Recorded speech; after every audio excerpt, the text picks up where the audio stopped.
বাসর ঘরে বসে রাগে দুঃখে অনবরত কান্না করে যাচ্ছে রায়া। হাতের পাশে থাকা টিস্যু বক্সের থেকে টিস্যু নিয়ে ছিঁড়েই যাচ্ছে সে। নিজের বড় ভাই সমতুল্য চাচাতো ভাইকে বিয়ে করতে হবে, এটা সে কোনোদিন কল্পনাও করতে পারেনি।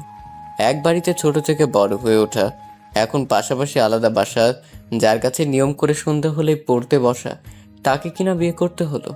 ইহানকে সে কোনো দিনই প্রিয় মানুষ হিসেবে কল্পনা করতে পারেনি। দরজা খুলে ইহানকে ভেতরে আসতে দেখে যেন রাগ মাথায় উঠে যায় রায়ার। গর্জে ওঠে সে।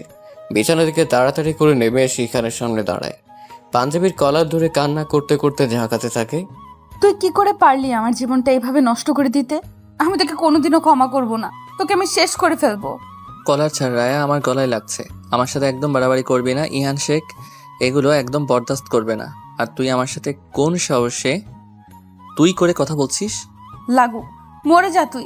জানতি না তুই যে আমি শাওনকে ঠিক কতটা ভালোবাসি? তারপরও তুই কিভাবে আমার সাথে এতটা খারাপ করতে পারলি? আমি কি ক্ষতি করেছিলাম তোর? শাওন দুদিন ধরে এসেই তোকে পেয়ে যাবে, আমার সাথে তোর দূরত্ব তৈরি করবে। আর আমি তো এত সহজে হতে দেবো, তাই না? এত সহজ না সবকিছু, বুঝেছিস? ছোটবেলা থেকে আমি যা চেয়ে এসেছি সবকিছু পেয়েছি। বাবা আমার হাতের মুঠো এনে দিয়েছে সবকিছু, আর তুই তো একটা সাধারণ মেয়ে। আমাকে চাইতে বলেছে কে তোকে? আমাকে না চাইলেই পারতি। তোর এত এত দামি জিনিস চাওয়া আর পাওয়ার মাঝে এই সস্তা সাধারণ মেয়েকে না চাইলেও তো পারতি। ইহান শেখ যা চায় সেটাই পায়, হোক সেটা আপোষে বা ঝামেলা করে, হোক সেটা দামি বা সাধারণ কিছু। রিহান, আমি তোকে খুন করে ফেলবো জাস্ট।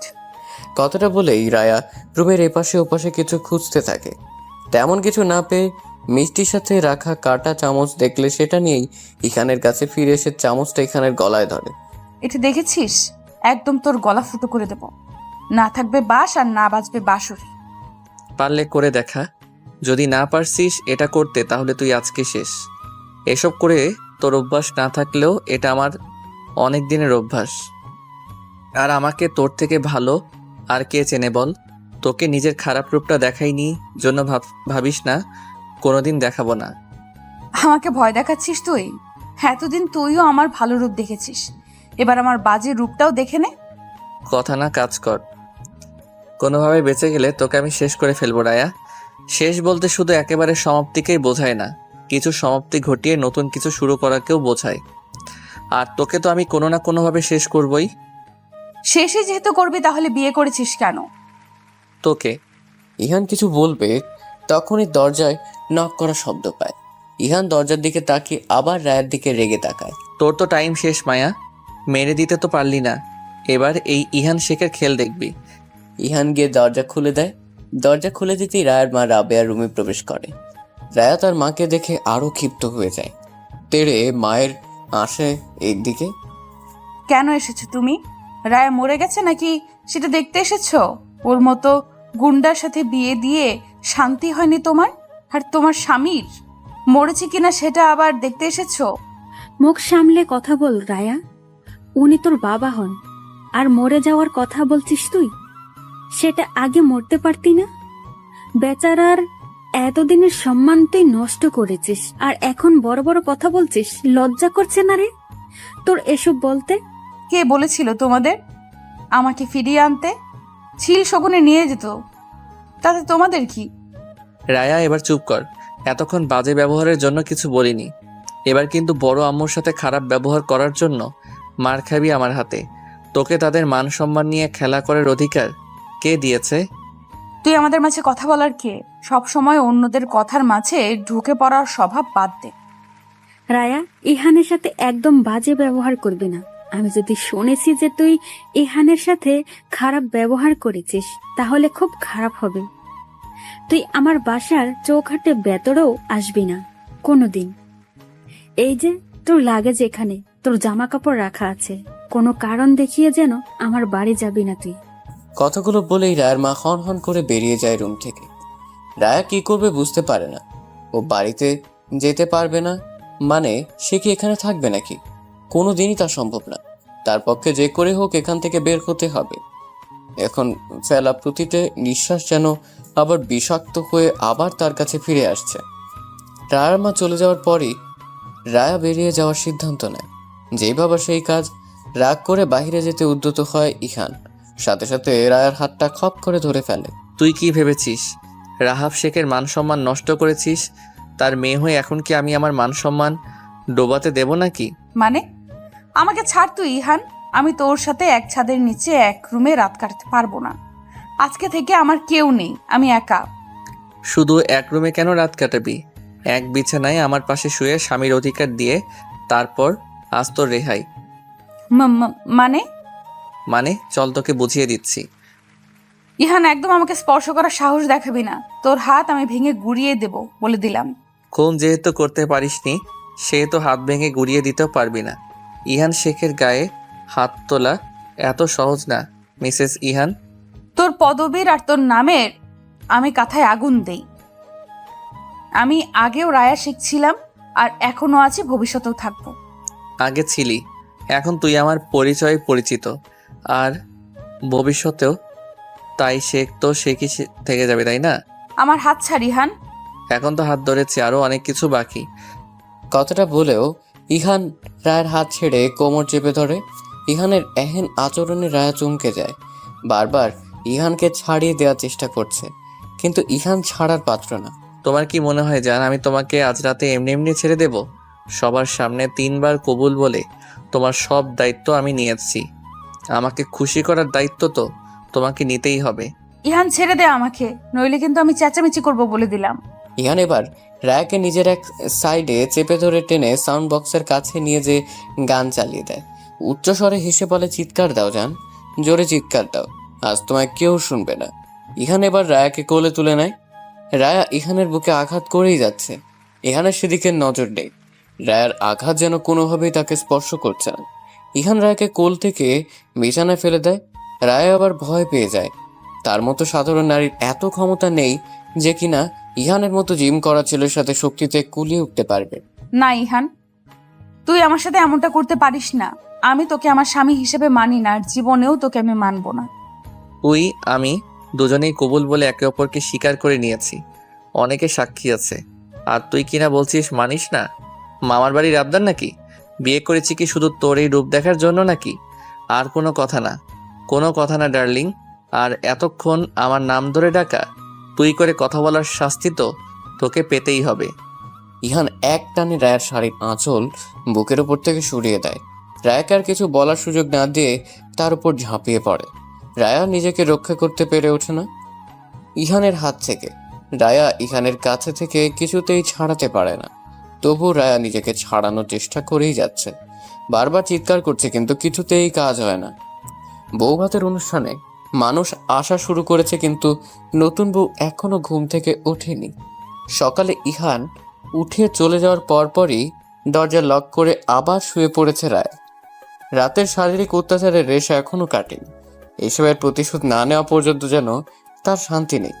সকাল 10টা থেকে ইহানের মা ইরিনা বেগম এবং বোন এশার ডেকেই যাচ্ছে কিছুক্ষণ পর পর, কিন্তু রায়া কিছুতেই দরজা খুলছে না। 12টার দিকে আর কোনো উপায় না পেয়ে ইরিনা বেগম ছেলেকে কল দেন। ইহান সকাল থেকে কাজে ব্যস্ত, নিজের বিয়ের সমস্ত দায়িত্ব নিজের কাঁধে এসে পড়েছে। মায়ের ফোন পেয়ে একটু ফাঁকা জায়গায় বেরিয়ে আসে ইহান। হ্যাঁ আমি বলো। রায়া এখনো দরজা খোলেনি। পার্লার থেকে মেয়েরা এসে 11টা থেকে অপেক্ষা করছে। মানুষ আসা শুরু করেছে। বাড়ির এই অবস্থা দেখলে মান সম্মানের বাকিটুকু আর থাকবে না ইহান। আমি আসছি। আমি ফোন কেটেই ইহান বাড়ির ভেতরে প্রবেশ করে। অনুষ্ঠান হলেও বাড়ির ভেতরে কোনো হইচই হট্টগোল নেই, সবাই বাহিরের দিকটাতেই আছে। ইহান বাড়ির ভেতরে ঢুকতেই এশার সাথে দেখা হয়ে যায়। ইহানকেই ডাকতে যাচ্ছিল সে, ভাইকে দেখে আর এগোয় না। ইহান হাঁটতে হাঁটতেই বলে, রায়া দরজা খোলেনি এখনো? না, ভেতরে গান চলতেছে, হয়তো আমাদের কারোর কথা ডাক ভেতরে পৌঁছাচ্ছে না। আচ্ছা তুই মাকে বল রায়া এখনই দরজা খুলবে। আধা ঘন্টার মধ্যেই যেন রুমে পার্লারে মেয়েদের পাঠিয়ে দেয়। এশা সম্মতিসূচক মাথা নাড়িয়ে চলে যায়। ইহান নিজের রুমের দরজার সামনে গিয়ে দেখে দরজা তখনও ভেতর থেকে আটকানো। পকেট থেকে চাবিটা বের করে দরজা আনলক করে ভেতরে প্রবেশ করে, সাথে সাথে আবার দরজা বন্ধ করে দেয় ইহান। রায়া খাটে হেলাদ নিয়ে বসেছিল। ইহানকে দেখে রীতিমতো থতমত খেয়ে যায় সে। রায়ার মুখের অবস্থা দেখে ইহান বাঁকা হেসে বলে, কি ভেবেছিলি সারাটা দিন সবাই বাইরে থেকে তোকে ডাকবে আর তুই এভাবেই বসে মজা দেখবি? বড় কথা আমার সম্মান নষ্ট করবি? এটা আমি কি করে হতে দেই বলো তো জান? ইয়ান শেখের মান সম্মান তোর হাইটের ডাবল উঁচুতে আছে, লাফিয়ে লাফিয়েও ছুতে পারবি না। এখন জিদ না করে যা, ফ্রেশ হয়ে আয়, বউ সাজতে হবে তো আবার। আমি ফ্রেশও হব না, সাজবও না, এখান থেকে উঠবই না। শরীরে এনার্জি নেই, আদর লাগবে, আগে বলবি না? বলে ইহান খাটের দিকে এগিয়ে যায়। রায়া এবার দৌড়ে চড়ে বসে, খাটের অন্য পাশে চলে যায় সে। রায়া উচ্চ স্বরে বলে ওঠে, একদম কাছে আসার চেষ্টা করবে না, একদম ছোবেন না আমাকে। ইহান রায়ার পা ধরে টেনে নিজের কাছে নিয়ে এসে চুলের খোপা খুলে কপাল থেকে গলা পর্যন্ত আঙ্গুল বয়ে নিয়ে আসতেই রায়া ইহানের হাত খপ করে ধরে ফেলে। ইহানের দিকে কড়া মেজাজে তাকিয়ে বলে, বলেছেন আমাকে স্পর্শ করবেন না, অনিষ্ট করে ফেলবো, কিন্তু ধ্বংস করে দেব সব কিছু। ইহান হাসতে হাসতে বলে, আমি তো ধ্বংস হতেই বিয়ে করেছি তোকে। ইয়ান শেখের বউ প্রলয়ঙ্কারী না হলে কি চলে? এখন বলুন ম্যাম, এমনি এমনি ফ্রেশ হতে যাবেন নাকি এনার্জি লাগবে? হাফ ডোজে চলবে নাকি ফুল লাগবে? আমি কিছুতেই রেডি হব না। ইহান রায়ার কোমর জড়িয়ে ধরতেই রায়া চোখ মুখ খিঁচে বন্ধ করে নেয়। ইহান রায়ার পেটে হাত বুলিয়ে গলায় মুখ গুঁজে দিতেই রায়া কেঁপে ওঠে। ধাক্কা দিয়ে ইহানকে সরিয়ে দেয় সে। অসহায় চোখে ইহানের দিকে তাকায় রায়া। কেন করছেন এমন? আমি সত্যি শাওনকে ভালোবাসি। ওর জায়গায় আমি কাউকে ভাবতে পারবো না। রাজনৈতিক রেষারেষির কারণে আমি কেন আমার ভালোবাসাকে বলি দেব? ও কালকে আমাকে নিতে আসতো, ও আমাকে অনেক রায়াকে কথা শেষ করতে না দেয় না ইহান। রায়ার ঠোঁটে তার রাজত্ব চলছে। রায়া নিজেকে ছাড়ানোর চেষ্টা করছে। এদিকে ইহান আরো শক্ত করে রায়ার হাত চেপে ধরেছে। রায়ার ঠোঁট থেকে নিজের ঠোঁট ছোঁয়াতে ছোঁয়াতে রায়ার গলায় নেমে যায় ইহান। রায়াও তার শক্তি হারাতে চলেছে। রায়ার কোমর ধরে টেনে নিজের আরো কাছে নিয়ে আসে ইহান। ইহানের এলোমেলো আচরণে ভয় পেয়ে যায় রায়া। হঠাৎ বলে ওঠে, আমি তৈরি হয়ে নিচ্ছি, ছাড়ুন প্লিজ। ইহান গলা ছেড়ে আবার ঠোঁটে হানা দেয়। রায়া শুধু চোখ বন্ধ করে নিজেকে নিয়ন্ত্রণ করছে। কিছুক্ষণ পর ইহান নিজেই রায়াকে ছেড়ে দেয়। বাহুতে ঠোঁট মুছে বলে, ভালোবাসার মানুষের মুখে অন্য কারোর জন্য ভালোবাসার কথা শোনা যায় না। যতবার তুই ওই ছেলের কথা বলবি ততবার আমি এভাবেই তোর মুখ বন্ধ করে দেব। 6 মাস ধরে রিলেশনে গেছি আমি। এর আগে কোথায় ছিলেন আপনি? যখন আমি কারোর সাথে নিজেকে ভালো রাখতে শিখেছি, তখন আপনি আমার ভালোবাসার কথা বলছেন? যাকে ভালোবাসি তাকে ছেড়ে এখন সোজা অন্য কাউকে বিয়ে করতে হয়েছে আমাকে। পৃথিবীর সব জোর জবরদস্তি শুধু আমার উপর। ক্লাস 9-ই পড়তি তুই, তখন থেকে তোর প্রতি আমার দুর্বলতা। আমি নিশ্চয়ই তখন তোর মন নিয়ে খেলতাম না। তোর বয়স কম ছিল সেই সময়ে, যাকে তাকে ভালো লাগে। তোর কি মনে হয় পাশাপাশি বাড়িতে থেকে প্রেম করলে শরীর মানত? সামলাতে পারতি আমাকে? সব কিছু তছনছ হয়ে যেত রায়া। সম্মান হারাতি, আবেগ, মায়া, ভালোবাসার প্রতি বিশ্বাস সব চলে যেত। আমাকেও ভালোবাসতে পারতি না তুই। কত কষ্টে নিজেকে তোর থেকে আর ভালোবাসার অনিষ্ট থেকে দূরে রেখেছি সেটা শুধু আমি জানি। যখন সময় হলো কাছে পাওয়ার, অপেক্ষা করলাম ভালোবাসার অনুভূতি প্রকাশ না করে কয়েক বছর, আর সে কিনা অন্য কাউকে ভালোবাসে। রায়া কান্না জড়ানো গলায় বলে, খুব বেশি সময় নিয়ে ফেলেছেন আপনি। আমি আপনার কাছে নিজের ইচ্ছেতে কখনো ফিরতে পারবো না। আমি শাওনকে ভালোবাসি, শাওনকেই ভালোবাসবো। চাইছেন তো বউ সাজি? আপনার সম্মান আমি আজ রাখছি। কে সাজাবে পাঠিয়ে দেন, আমি ফ্রেশ হয়ে আসছি। চেয়ারের ওপর রাখা তোয়ালে নিয়ে ইহানের সামনে থেকে চলে যায় রায়া। কিছুক্ষণ পর ফ্রেশ হয়ে ওয়াশরুম থেকে বেরিয়ে এসে দেখে 3 জন মেয়ে তার জন্য অপেক্ষা করছে। রায়া মুচকি হেসে তাদের কাছে গিয়ে বসে। 2টার দিকে রায়াকে আসনে নিয়ে যাওয়া হয়। সেখানে দাঁড়িয়ে বন্ধু বান্ধব পরিচিতদের সাথে কথা বলছে ইহান। রায়া চারদিকে খেয়াল করে দেখে নিজের জায়গায় বসে পড়ে। সবাই এসে ইহানের পাশাপাশি রায়ের সাথেও দেখা করে কথা বলছে। ইহান পেছনের দিকে তাকাতেই রায়াকে দেখতে পায়। এতগুলো মানুষের মাঝেই মন্ত্রমুগ্ধের মতো তাকিয়ে আছে সে। একজনের সাথে দাঁড়িয়ে কথা বলছিল সে। তার সাথে কথা শেষ না করতেই রায়ের পাশে গিয়ে দাঁড়ায়। আমার হৃদয় হরণকারী তুই। পাশে থেকে হঠাৎ কথা বলায় বুঝতে পারে না রায়া। ইহানের দিকে বাঁকা হয়ে জিজ্ঞেস করে, কিছু বললেন? প্রলয়ঙ্কারী তুই। আমার হৃদয় প্রলয় ঘটিয়েছিস, হৃদয় হরণ করেছিস। আপনার সাথে আমার প্রেমের সম্পর্ক না, এইসব অন্য কাউকে বলুন, কাজে দিবে। তোর সাথে আমার প্রেমের সম্পর্ক, ভালোবাসার সম্পর্ক, সব ধরনের সম্পর্ক। খুব তাড়াতাড়ি আমি রায়াকে থামিয়ে দিয়ে বলে, এখন এত মানুষের মাঝে লিপ কিস নিতে পারবি? আমার কিন্তু কোনো সমস্যা নেই বেব। দমে যায় রায়া, আর কিছু বলার সাহস করে না। এই লোকের উপর বিশ্বাস নেই তার, যখন তখন যেখানে সেখানে যা তা করে ফেলতে পারে। রায়া ঘুরে অন্যদিকে তাকায়। সবার সাথে দেখা সাক্ষাৎ করে অনুষ্ঠান শেষ করে নিজের রুমে ফিরতে ফিরতে রাত 8টা। রায়া রুমে আসার সাথে সাথে এশা এসে দরজা নক করে। রায়া শাড়ি খুলতে গিয়ে আবার দরজার কাছে এসে এশাকে জিজ্ঞেস করে, কি হয়েছে? তুমি তো কিছুই খাওনি, তাই কাকি খাবার পাঠিয়েছে তোমার জন্য, নিয়ে আসবো? তোর কাকিকে বলে দে খাবারের সাথে কয়েক ফোঁটা বিষ যেন দিয়ে দেয়। কি বলছো এসব? তুমি মাথা ঠান্ডা করো আপু, দেখবে সব ঠিক হয়ে যাবে। তুমি তো জানোই ভাইয়া একটু রাগী, কিন্তু খুব ভালো মানুষ। রুমে আসবি? আমি চেঞ্জ করব, ফ্রেশ হব। এত মেকআপ দিয়েছে, মুখ চুলকাচ্ছে। না, তুমি তাহলে চেঞ্জ করো। ঠিক আছে যা, কেউ ডাকলে বলবি আমি ব্যস্ত আছি। এশা সেখান থেকে চলে যেতেই রায়া দরজা আটকাবে এমন সময় ইহান এসে যায়। দরজা থেকেই রায়ার হাত শক্ত করে ধরে ভেতরে নিয়ে যায় ইহান। হাত শক্ত করে ধরায় রায়া ব্যথায় চিৎকার দিয়ে ওঠে। রুমের মাঝে এসে হাত ছেড়ে দেয় ইহান। রায়া ইহানের দিকে এক পলক তাকাতেই খেয়াল করে ইহানের চোখ মুখ শক্ত করে আছে, নিশ্চয়ই কোনো বিষয় নিয়ে রেগে আছে। রায়া মুচকি হাসে। করেছে তো অনেক কিছুই, কিন্তু কোনটার জন্য রেগে আছে কে জানে। ইহান তাড়া পায়ে হেঁটে দরজাটা দ্রুম করে আটকে দেয়। ইহান এবার রায়ার সামনে এসে দাঁড়ায়, দাঁতে দাঁত চেপে বলে, আমি পুরুষ মানুষ নই? কাউকে কিছু বললে ভেবে বলতে পারিস না? পুরুষ হতে হলে দম থাকতে হয়, ওটা আমার অনেক বেশি আছে। আরও প্রমাণ চাই নাকি বিশ্বাস করতে? রায়া ইহানের দিক থেকে চোখ ফিরিয়ে নিয়ে বলল, আপনি এগুলো আমাকে কেন বলছেন? তুই তো মানুষের কাছে বলে বেড়াচ্ছিস, তোকে বলবো না তো কাকে বলবো? আমি মোটেও একদম কিছু কাউকে বলিনি। কি বলেছিস তাহলে? কিছুই বলিনি আমি। আমার ধৈর্যের পরীক্ষা নিস না রায়া, এত পরীক্ষা দিতে আমি অভ্যস্ত না। কিছুক্ষণ থেমে আবার বলে ওঠে, গত রাতের জন্য দুঃখিত। এরপর তোর ইচ্ছে বা অনুমতি ছাড়া আমি তোকে ছোবো না, নিশ্চিন্তে থাকতে পারিস এখন থেকে। ইহান কথাটা বলে রুম থেকে বের হয়ে যায়। ইহানের এমন ভুল বদলে বেশ অবাক হয় রায়া। ইহানের চলে যাওয়ার দিকে নিমিষ চেয়ে থাকে। খারাপ মানুষের ভালো রূপ মোটেও হজম হচ্ছে না তার। ইনা বেগম রুমে প্রবেশ করে দেখে রায়া দরজার দিকেই তাকিয়ে আছে। তিনি রায়ার সম্মুখে এসে জিজ্ঞেস করলেন, ইয়ান ওভাবে বেরিয়ে কেন গেল? কোনো কাজ করে গেছে? জানি না, আমি কিচ্ছু বলিনি।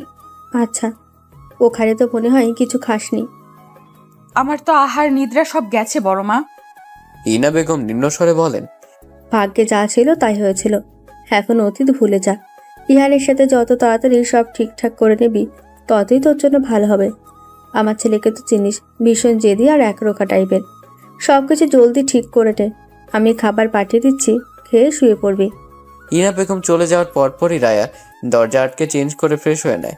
হঠাৎ বাড়ির কথা মনে হতেই বুকের মধ্যে কিছু একটা খঁচ করে বিঁধে।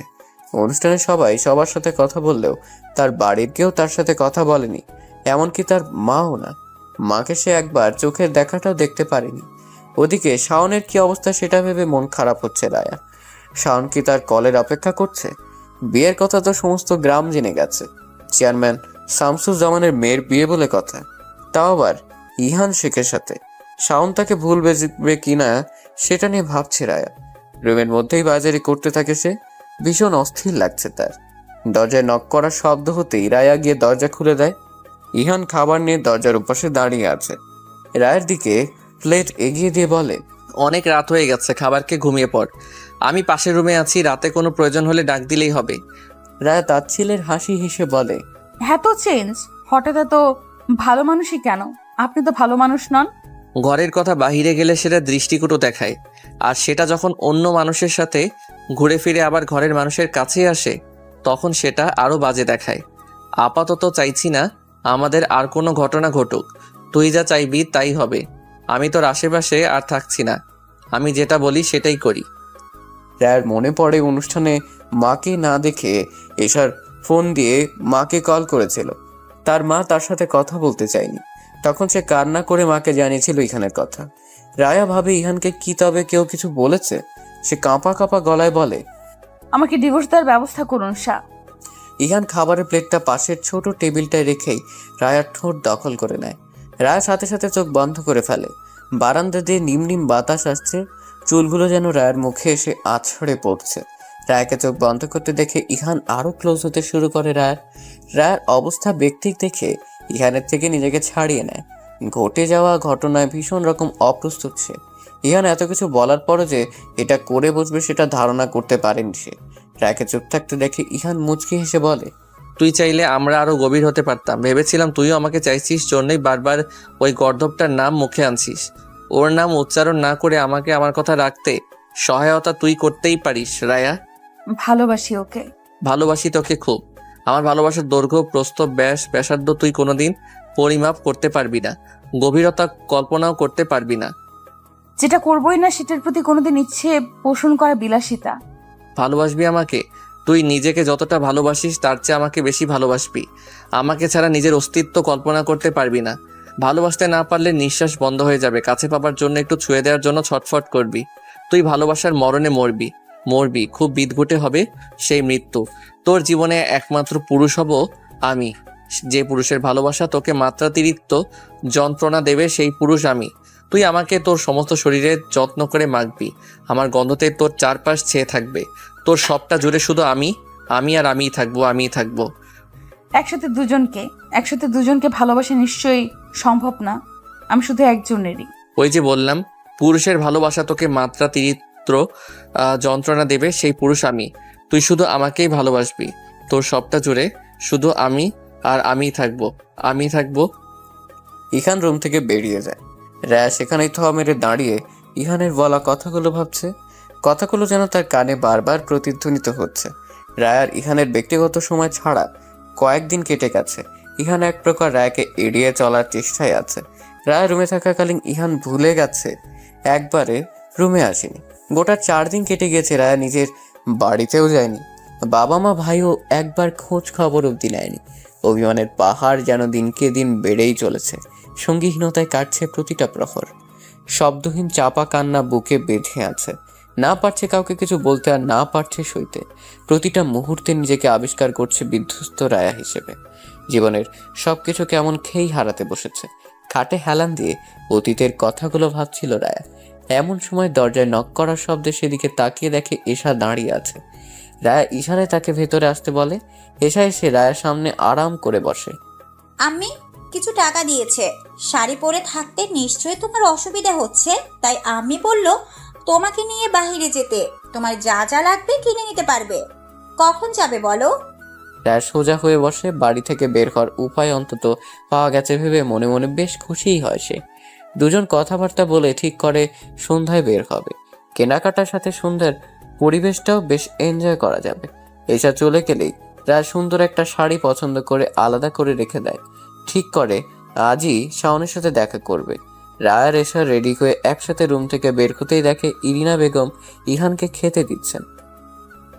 রায়ের মনে পড়ে দুপুরে খাওয়ার সময় ইহান খাবার টেবিলে ছিল না।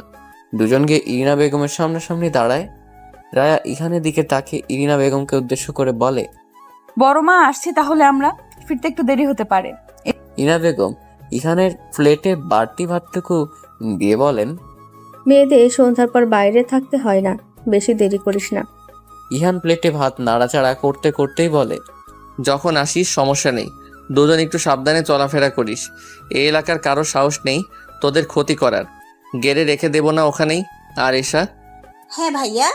আমার ওয়ালেটে টাকা আছে, দুজন 2টা বোরকা কিনে নিয়ে আসবি। এরপরের বার থেকে দুজন বোরকা পরবি। আচ্ছা। দুজন বেরিয়ে যাওয়ার সাথে সাথে ইরিনা বেগম বলে ওঠেন, দুজনকে সাহস দিয়ে মাথায় তুলিস না, এইভাবে চলাফেরা করলে মেয়েরা খারাপ হয়ে যায়। আমি আমার মেয়েকে শাসনে রাখতে পারবো, কিন্তু রায়াকে কিছু বলতে গেলেই খারাপ শাশুড়ি হয়ে যাব।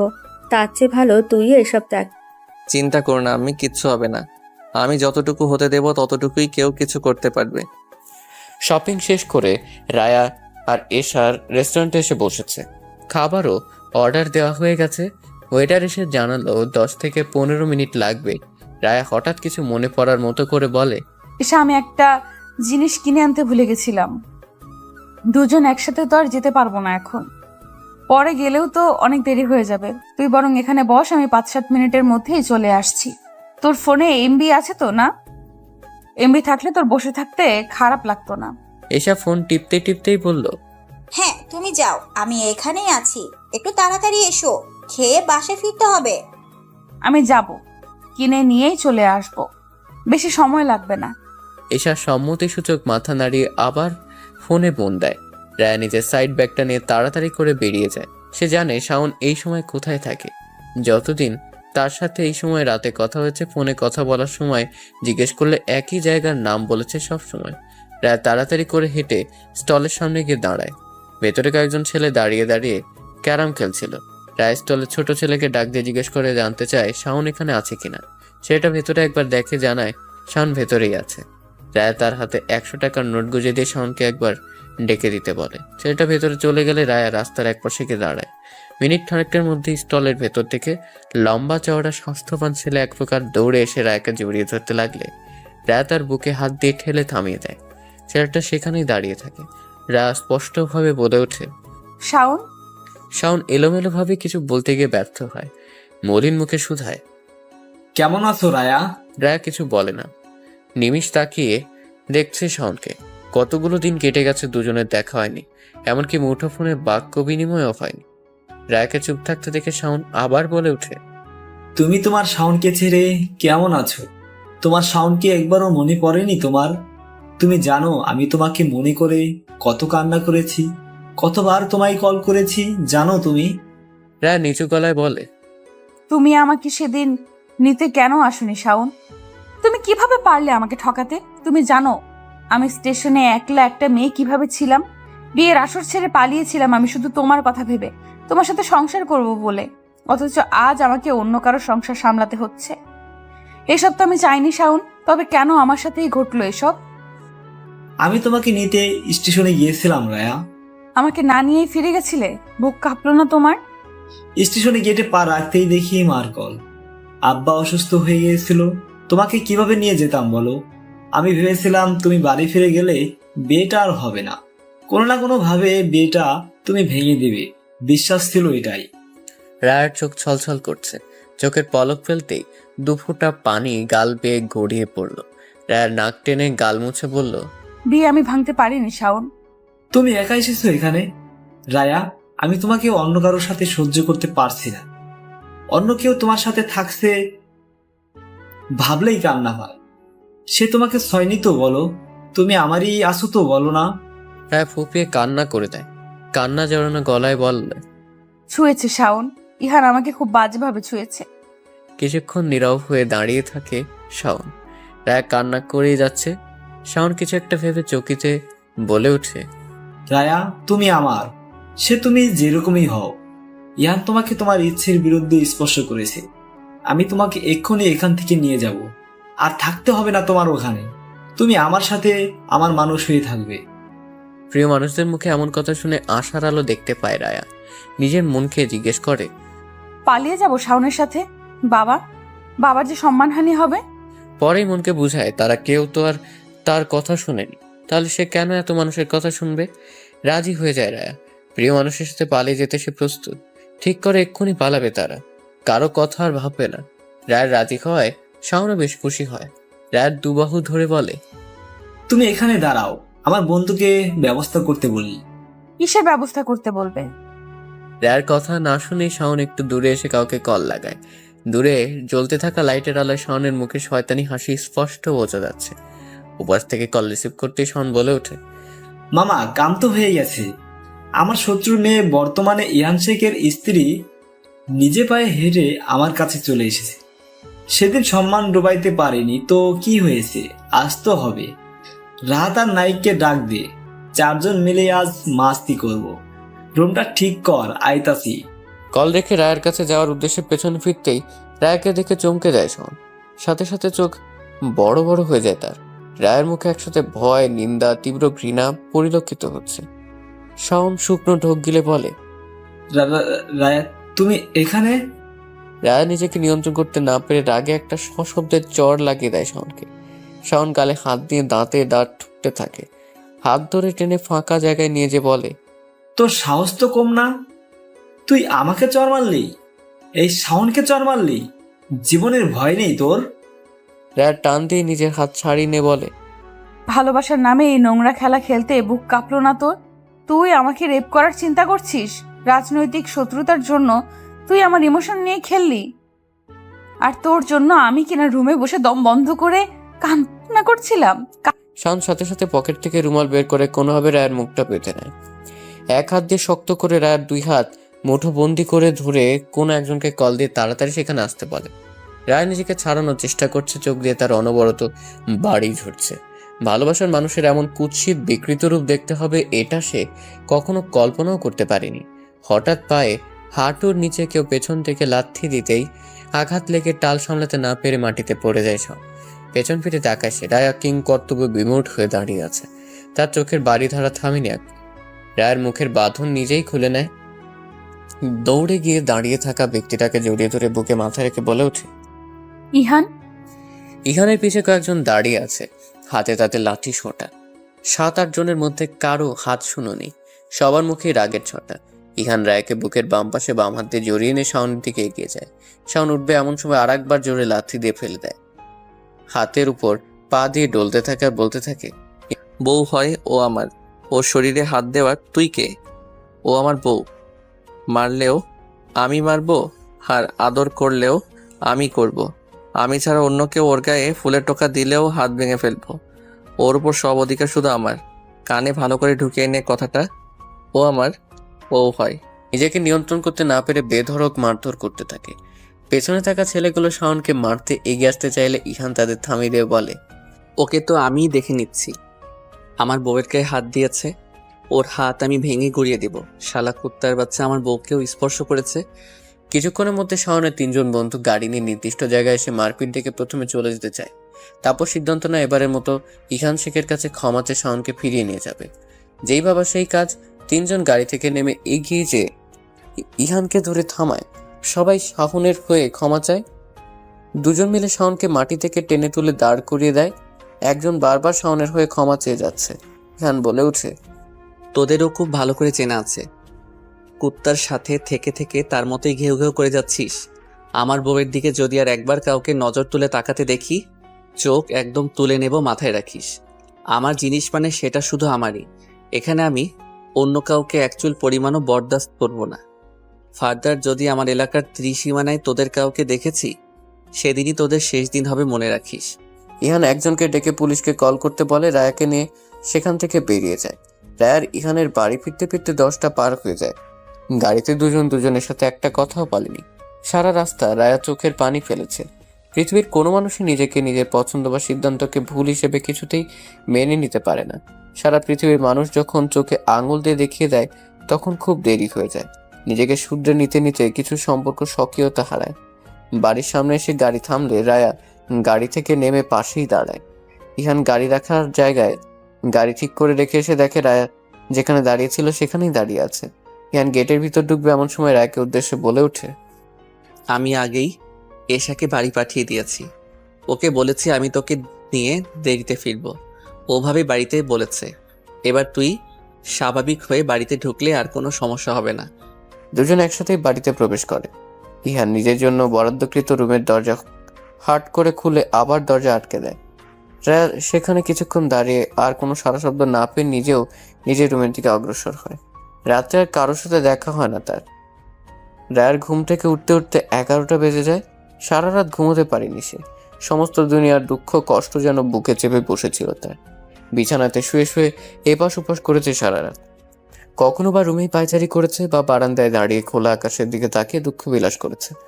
ফ্রেশ হয়ে নাস্তা করে নিজের রুমে ফিরে আসবে এমন সময় ইরিনা বেগম রায়াকে নিজের রুমে ডাকেন। রায়া ইরিনা বেগমের পিছে পিছে রুমে প্রবেশ করেন। দুজনে গিয়ে সোফায় বসে ইরিনা বেগম ঠান্ডা মেজাজে বলতে শুরু করলেন, আমার ছেলে আমার সাথে সব কথা শেয়ার করে। যেহেতু আমার কম বয়সে বিয়ে হয়েছিল, তাই সব মিলিয়ে আমি আমার ছেলের চেয়ে 16 বছরের বড়। বয়সের বেশি পার্থক্য না থাকায় আমি আমার ছেলের সাথে খুব ভালোভাবেই মিশতে পেরেছি। এই যে তোর বড় বাবা মারা যাওয়ার পর কিন্তু আমি একা আমার ছেলে মেয়েকে মানুষ করেছি। আল্লাহ যদি আমাদের ওপর রহমত না রাখতেন এটা সম্ভব হতো না। ইহান যে তোকে পছন্দ করে এটা আমি অনেক আগে থেকে জানি। ইহান বাইরে পড়তে যাওয়ার সময় নিজে তোর বাবার কাছে তোকে চেয়ে গিয়েছিল। শোন মা, সংসার জীবনে ভালো থাকার জন্য ভালোবেসে বিয়ে করা জরুরি না।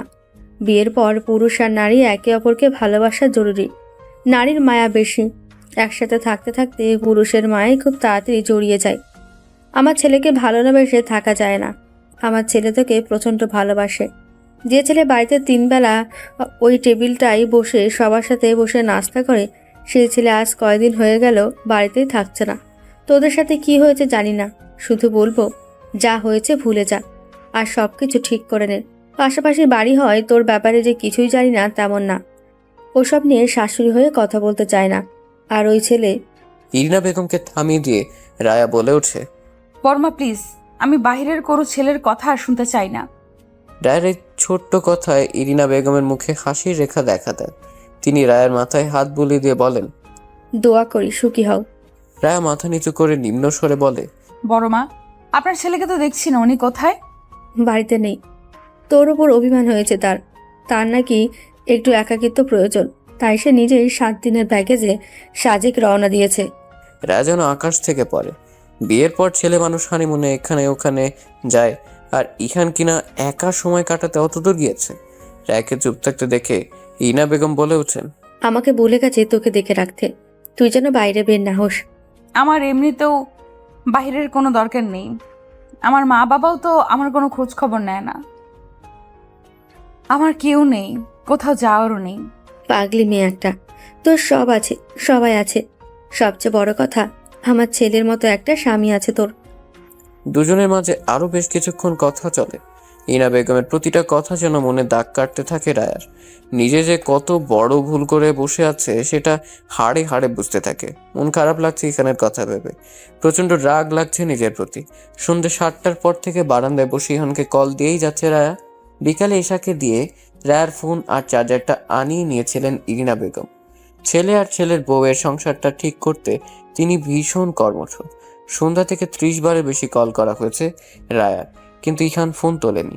রায়ার ভীষণ মন খারাপ হচ্ছে। ইনা বেগমের কথাটা বারবার কানে বাজছে। সংসার জীবনে ভালো থাকতে হলে ভালোবেসে বিয়ে করা জরুরি না, বিয়ের পর সঙ্গীকে ভালোবাসা জরুরি। রায়া তার জীবনের কালো অধ্যায় সমস্তটা ঝেড়ে ফেলতে চাইছে। সাথে মানুষটা এগিয়ে এলে হয়তো সব নতুন করে শুরু করা সম্ভব হতো।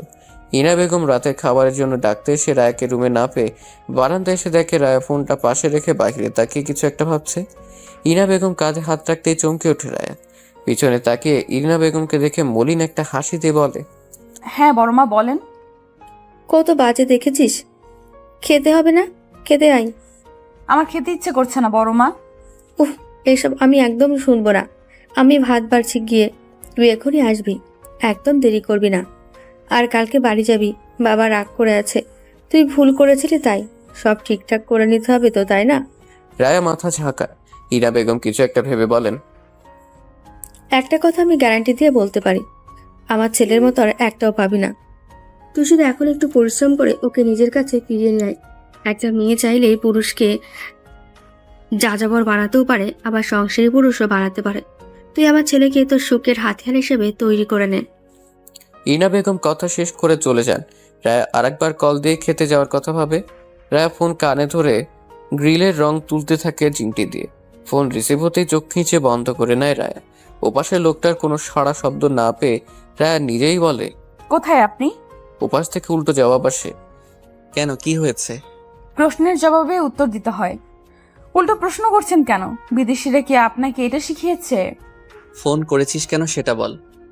বাসায় আসেন। না, আমি সাজেক যাচ্ছি। আপনি কোথাও যাচ্ছেন না। বললাম তো যাচ্ছি। তুই আমার থেকে বেশি জানিস নাকি? আপনি নিয়ন ভাইয়ার সাথে ওনার বাড়িতেই আছেন, আমি জানি। আমি কাছে থাকলে তো তোর সমস্যা। এক্স বয়ফ্রেন্ডের জন্য সারাক্ষণ মনটা পুরো ছাই হয়ে যায় তোর। দূরে তো আছি, ভালো থাকার কথা। বাসায় আসেন, চুমু খাবো। থাপ্পড় খাবি, বেয়াদব মেয়ে। আপনার মতো ওষ্ঠতে ওষ্ঠ মিলিয়ে যে চুম্বন করা, ওটা দিব। বাসায় আসেন। টস টসে গালে পুরুষ মানুষের শক্ত হাতে যে থাপ্পড় দেয়া হয় সেটা দেবো একদম। আসবেন না বাসায়? না, ফোন রাখ। ইহান ফোন কেটে দিলে রায়া দাঁতে দাঁত চেপে চিৎকার দিয়ে বলে ওঠে, শাশুড়ি মা, আপনার ছেলে বাসায় আসুক আগে, তারপর বুঝিয়ে দেব কত মরিচে কত ঝাল। আমি যেভাবে যে পরিস্থিতিতে তোকে ছুঁয়েছি, তোর অনিচ্ছা সত্ত্বেও ভালোবাসা চাপিয়ে দিয়েছি, এটা আমার ভুল। ভুল না অন্যায় করেছে আমি মেনে নিলাম, কিন্তু তুই যেটা করতে চেয়েছিলি সেটা কি ছিল? তোর আর আমার কাজে কি কাটাকুটি করে মিলমিশ হওয়া যায়? ইহানের প্রশ্নের উত্তরে রায়া কিছুই বলতে পারছে না। চুপচাপ বসে নীরবতা পালন করছে আয়োজন করে। একটা দীর্ঘশ্বাস ফেলে বলে, মানুষ প্রতারিত হওয়ার পর নতুন করে ভালোবাসতে ভয় পায়। আমি খুব বাজেভাবে প্রতারিত হয়েছি, খুব খুব খুব বাজেভাবে। আমি নিজেকে সব কিছু থেকে সরিয়ে নিয়েছি, নিজেকে বদলে ফেলেছি। আমার পৃথিবীতে আমার মানুষ বলতে একজনও নেই। এইটাই কি বড় শিক্ষা না আমার জন্য? মানুষ মাত্রই তো। ইহান ধমকের সুরে বলে ওঠে, একদম এটাকে ভুল বলবি না, এটা অন্যায়, মাত্রা ছাড়া অন্যায়। ক্ষমার অযোগ্য? আপাতত ক্ষমার বিষয়টা মাথায় আনতে চাইছি না। একাকিত্ব আমাকে গিলে খাচ্ছে, সঙ্গ প্রয়োজন। কিছু সময় মানুষের একাকিত্ব প্রয়োজন, নিজের ভুল বোঝার জন্য, নিজেকে চেনার জন্য, প্রায়শ্চিত্ত করার জন্য একাকিত্ব প্রয়োজন। আমার প্রয়োজন আর অনুভব করেন না? নাকি মৃত্যুসম অপরাধ করার ফলে আমার প্রতি থাকা ভালোবাসা ধুয়ে মুছে সাফ হয়ে গিয়েছে? ভালোবাসতে ভুলে গিয়েছেন? একটা অন্যায় করার পর যতটুকু অপরাধ বোধ হওয়া প্রয়োজন তার চেয়ে অনেক হয়েছে এবং হচ্ছে। হতে থাকুক। একবার আসবেন না? সামনে দাঁড়িয়ে চোখে চোখ রেখে বলবেন না যে রায়া, অনেক তো হলো, চলো আবার শুরু করি? তুই বিয়ের পর প্রাক্তনের সাথে চলে যেতে চেয়েছিলি, তোর মনে হয় খুব তাড়াতাড়ি তুই ক্ষমা পাবি? রায়া কিছুক্ষণ নীরব থেকে আবার বলে ওঠে, মৃত্যুদণ্ড দেবেন? বেঁচে যেতাম। দম বন্ধ হয়ে আসা আমার সময় বাঁচার তাগিদে ছটফট করি। এইসব আর করতে হতো না। এত অসম্মান নিয়ে বাঁচা যায় না। আপনি এটুকু চিন্তা করছেন না যে আপনার সাথে যদি এমন হতো যে আপনি কাউকে ভালোবাসেন এবং বাড়ি থেকে আপনাকে অন্য কারোর সাথে বিয়ে দিয়েছে, হঠাৎ আগের সেই ভালোবাসার মানুষকে দেখলে হৃদয়টা লাফিয়ে উঠবেই। আমি কিছুতেই ভুলতে পারছি না যে আমার বউ অন্য কারোর সাথে। ইহান কথা বলতে গিয়ে থেমে যায়। নিজের বলা বাক্যটা কিছুতেই শেষ করতে পারে না, মুখ দিয়ে বের হয় না কথা। ইহানকে চুপ করে যেতে দেখে রায়া বলে ওঠে, মৃত্যু প্রয়োজন হয় এমন পরিস্থিতিতে ফেলে দেবেন না, এমন পরিস্থিতি তৈরি করবেন না প্লিজ, যেটায় ভুলের এবং অন্যায়ের প্রায়শ্চিত্ত করতে করতে নিজের মৃত্যু কামনা করতে হয়। মানুষের নিজের ভুল বুঝতে একটা ধাক্কাই যথেষ্ট। এই ধাক্কা আমার হাড় গোড় ভেঙে মাটিতে মিশিয়ে দিয়েছে। আমি আর উঠে দাঁড়াতে পারছি না। মানুষের মন থেকে যখন ভালো লাগা হারিয়ে যায় তখন ভালো থাকাটাও বিদায় নেয়, আর ভালো থাকা বিদায় নিলে মানুষ তখন মৃত্যুর সাথে বন্ধুত্ব করতে উদ্গ্রীব হয়ে ওঠে। ইহান তখনও চুপ করেই আছে। রায়া নিজেই কান্না করতে করতে আবার বলে, আমি কিন্তু যেইভাবেই হোক নিজেকে বাঁচিয়ে নিতাম। আমি আমার সিদ্ধান্ত অনুযায়ী প্রথম ধাপ ফেলার আগেই সবটা জেনে গিয়েছিলাম। যেটা করতে চেয়েছিলাম সেটার চাওয়া পর্যন্তই, আর এটাই আমার অপরাধ। রায়ার কথা বলতে পারছে না, কান্না করে তার নাক মুখ বন্ধ হয়ে আসছে, গলা থেকে কথা বের হচ্ছে না।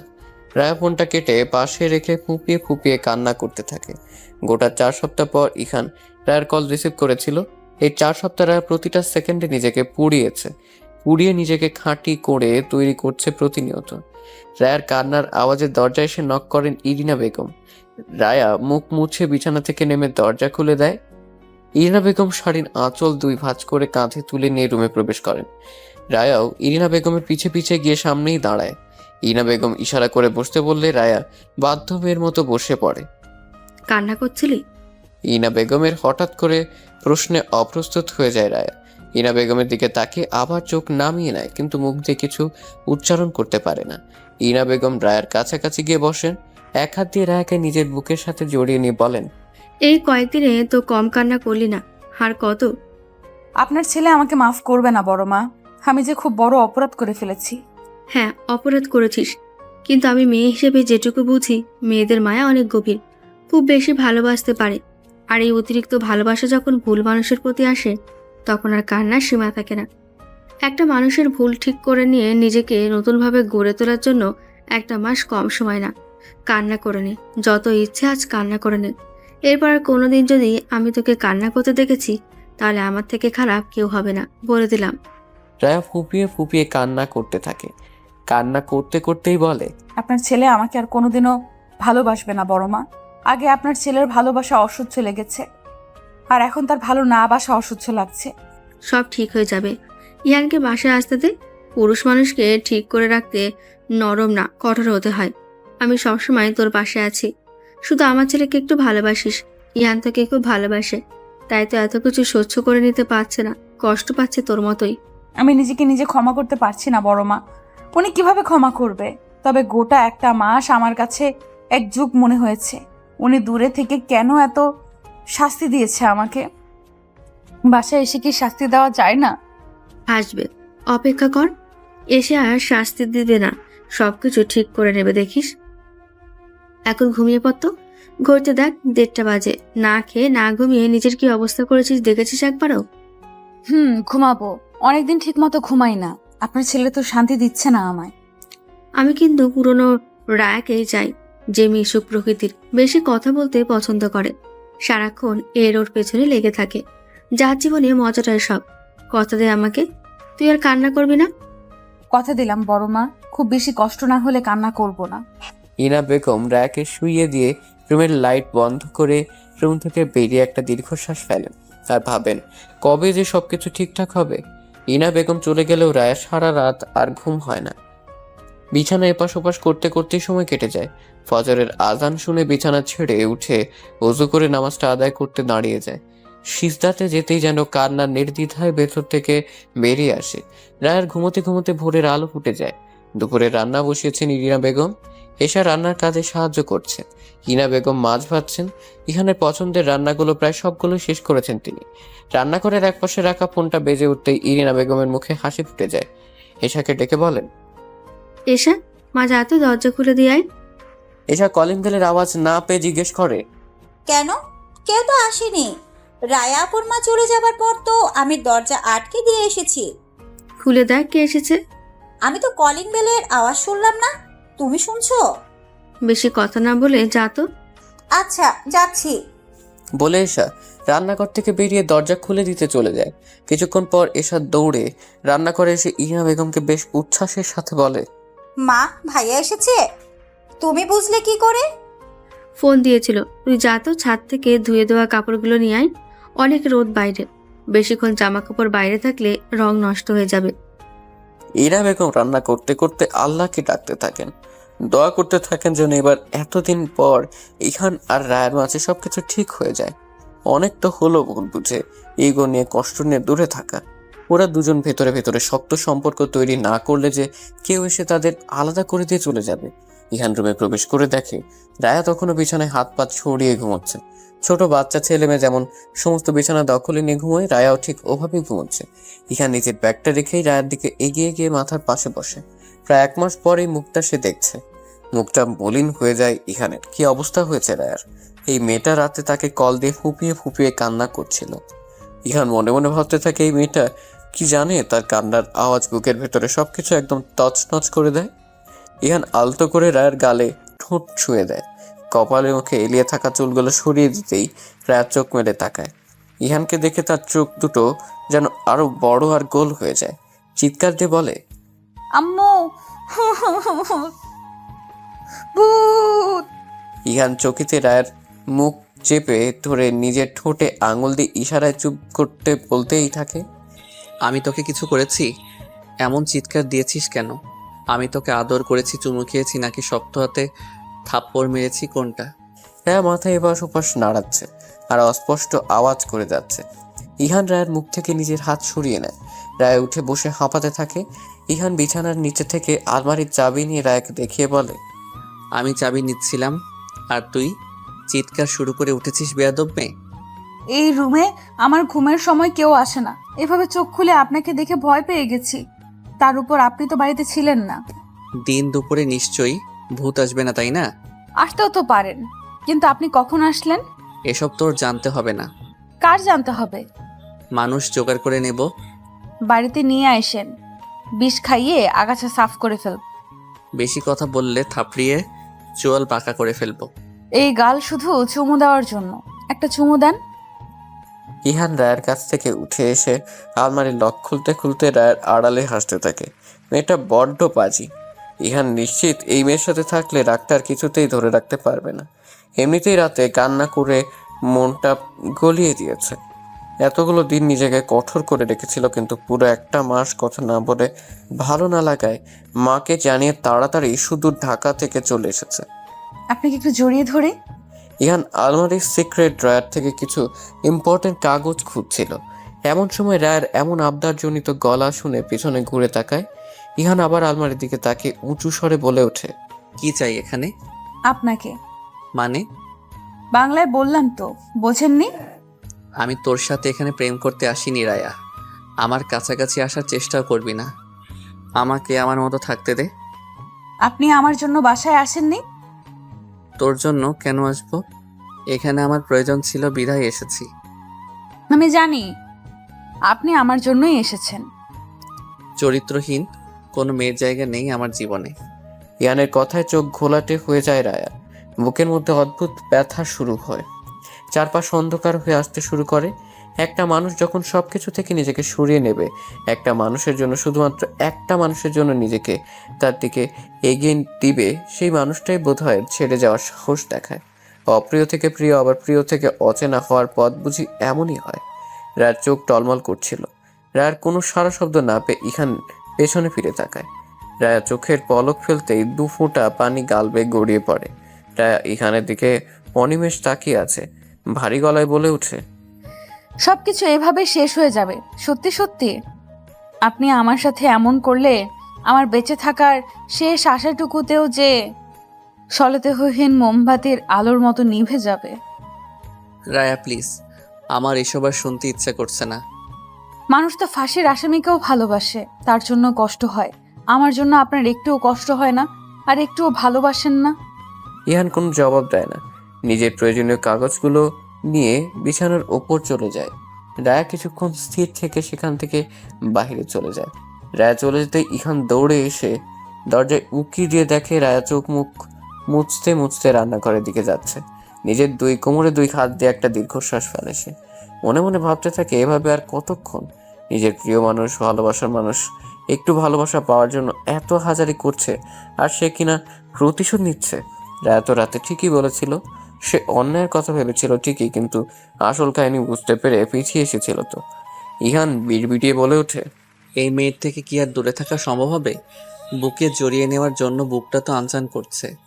মরুভূমিতে 1 ফোঁটা পানির জন্য মানুষ যেমন তৃষ্ণার্ত থাকে, আমিও তেমন রায়া নামক পিপাসায় কাতর হয়ে আছি।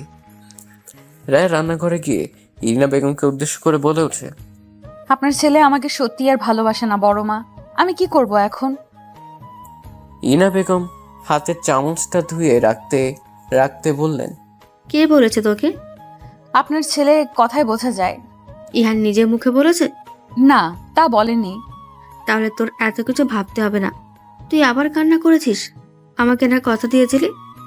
আপনার ছেলে বাজে ব্যবহার করেছে আমার সাথে। ওকে, আমি দেখে নেব। তুই যা, ফ্রেশ হয়ে আয়। আজ সবাই একসাথে খেতে বসবো। কালকে আমাকে তাড়াতাড়ি রেখে দিও। আজ রাতে ঘুম হয়নি, সকালে ঘুমিয়েছি জন্য দেরি হয়ে গেছে। আচ্ছা, রাখবো, এখন যা।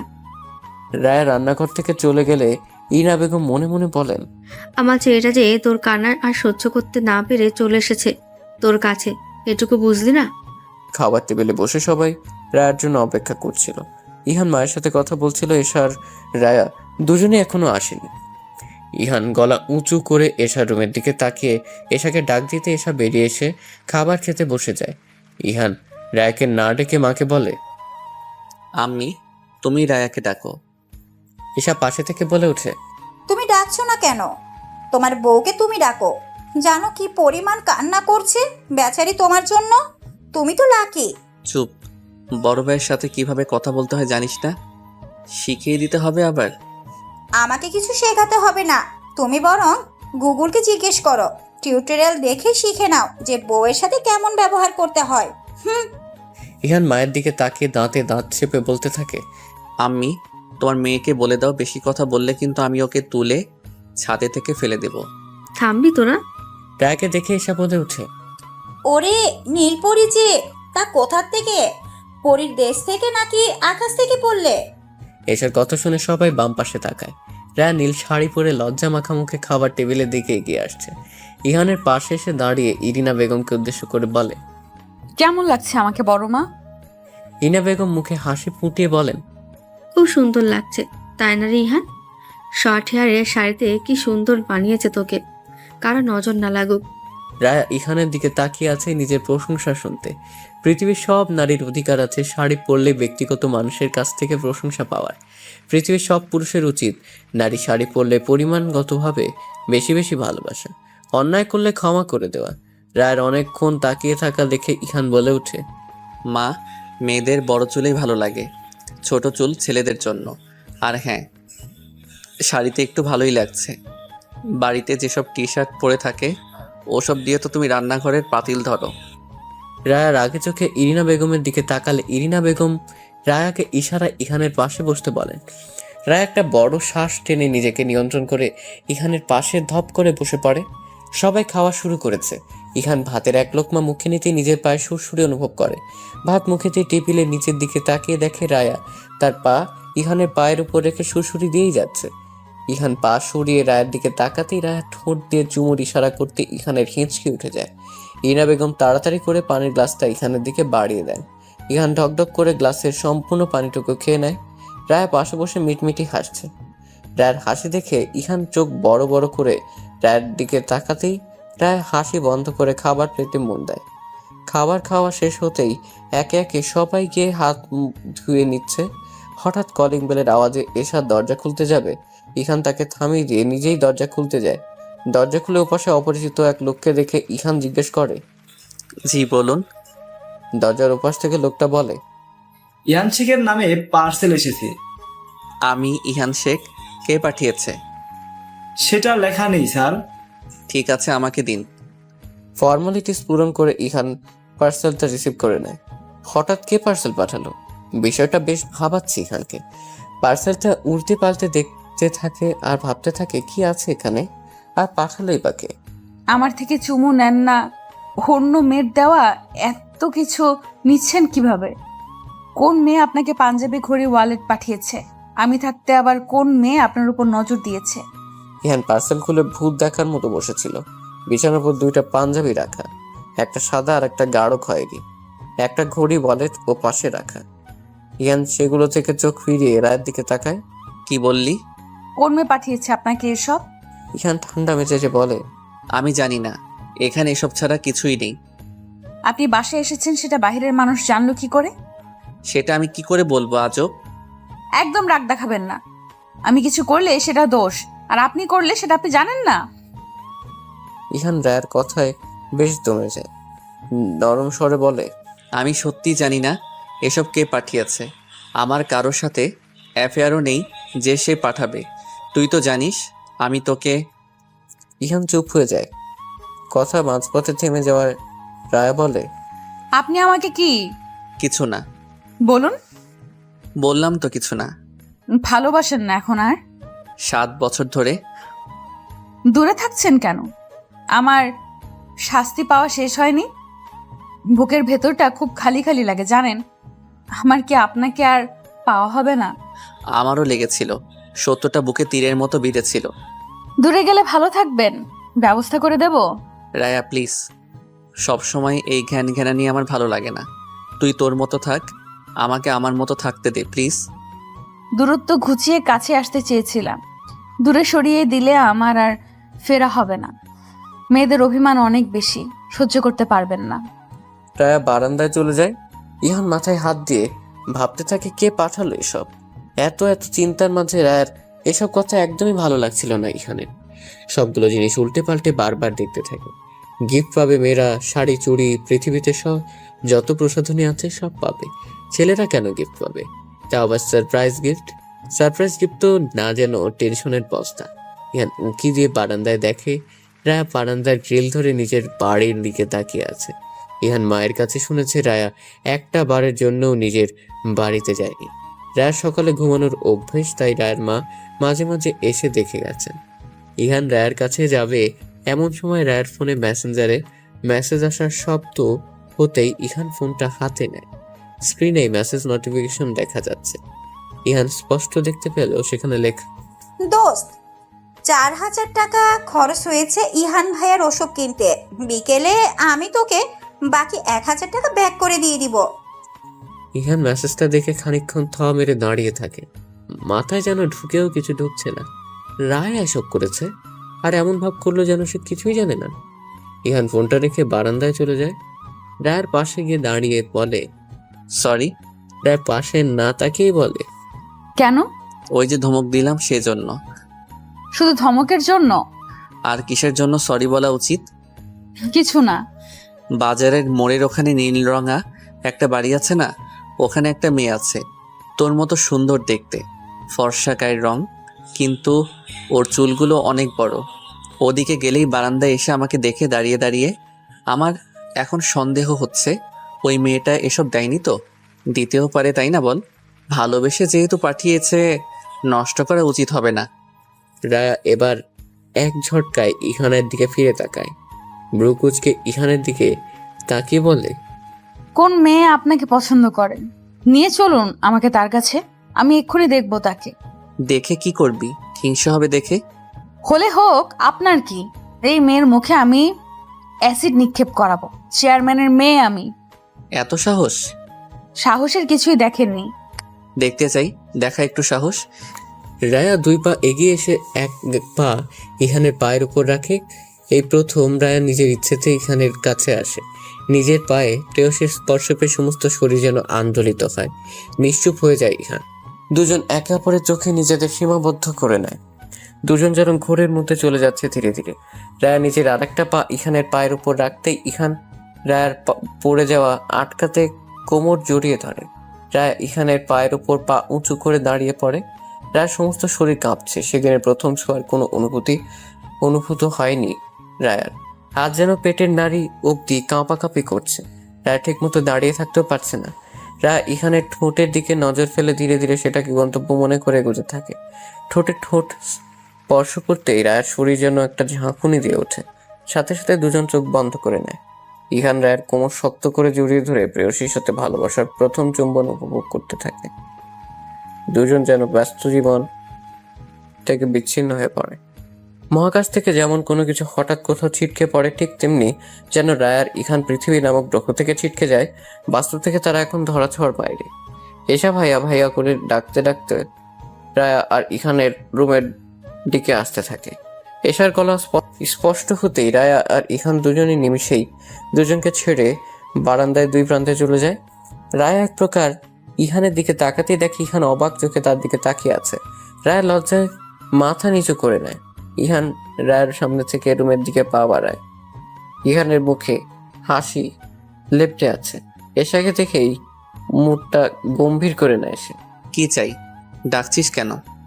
টাকা দাও, টাকা লাগবে। কিসের টাকা? আমার বান্ধবীরা বিকেলে বের হচ্ছে, সবাই মিলে, আমিও বের হব। কত টাকা লাগবে? 1000 হলেই চলবে। ইহান টেবিলে রাখা ওয়ালেট থেকে 1000 টাকার এবং একটা নোট বের করে এশার হাতে দেয়। এশা নোটটা নিয়ে রুমের এদিক ওদিক তাকিয়ে বলে, রায়া আপু কই? ওয়াশরুমে। বারান্দায় আছে। ওকে আবার কিসের দরকার? শাড়ি নেব একটা, সবাই শাড়ি পরবে। আচ্ছা যা, গিয়ে দেখ। এশার কথা না বাড়িয়ে সোজা বারান্দায় চলে যায়। বারান্দার রুম থেকেই আপু বলে ডাক দিতেই রায়া চমকে ওঠে। পেছনে তাকাতে এশাকে দেখে আমতা আমতা করে বলে, কি? কিছু হয়েছে তোমার? তোর ভাইকে আমি চুমু খেয়েছি। গভীর যে চুমু আছে না, ওইটা।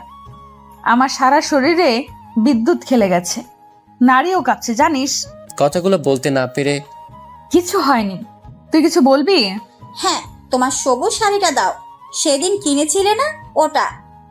আলমারি থেকে নিয়ে নে সোনা প্লিজ। আমি রুমে যেতে পারবো না। ও মা, নিজের রুমে যেতে পারবে না কেন? পারবো না বলতে যেতে ইচ্ছে করছে না। না, তুমি আসো, আমার জুয়েলারিও লাগবে। যেতেই হবে? হ্যাঁ, আসো। তোর ভাইয়া রুমে আছে? এশা রুমে উকি দিয়ে ইহানকে না দেখতে পেয়ে বলে, না, ভাইয়া রুমে নেই।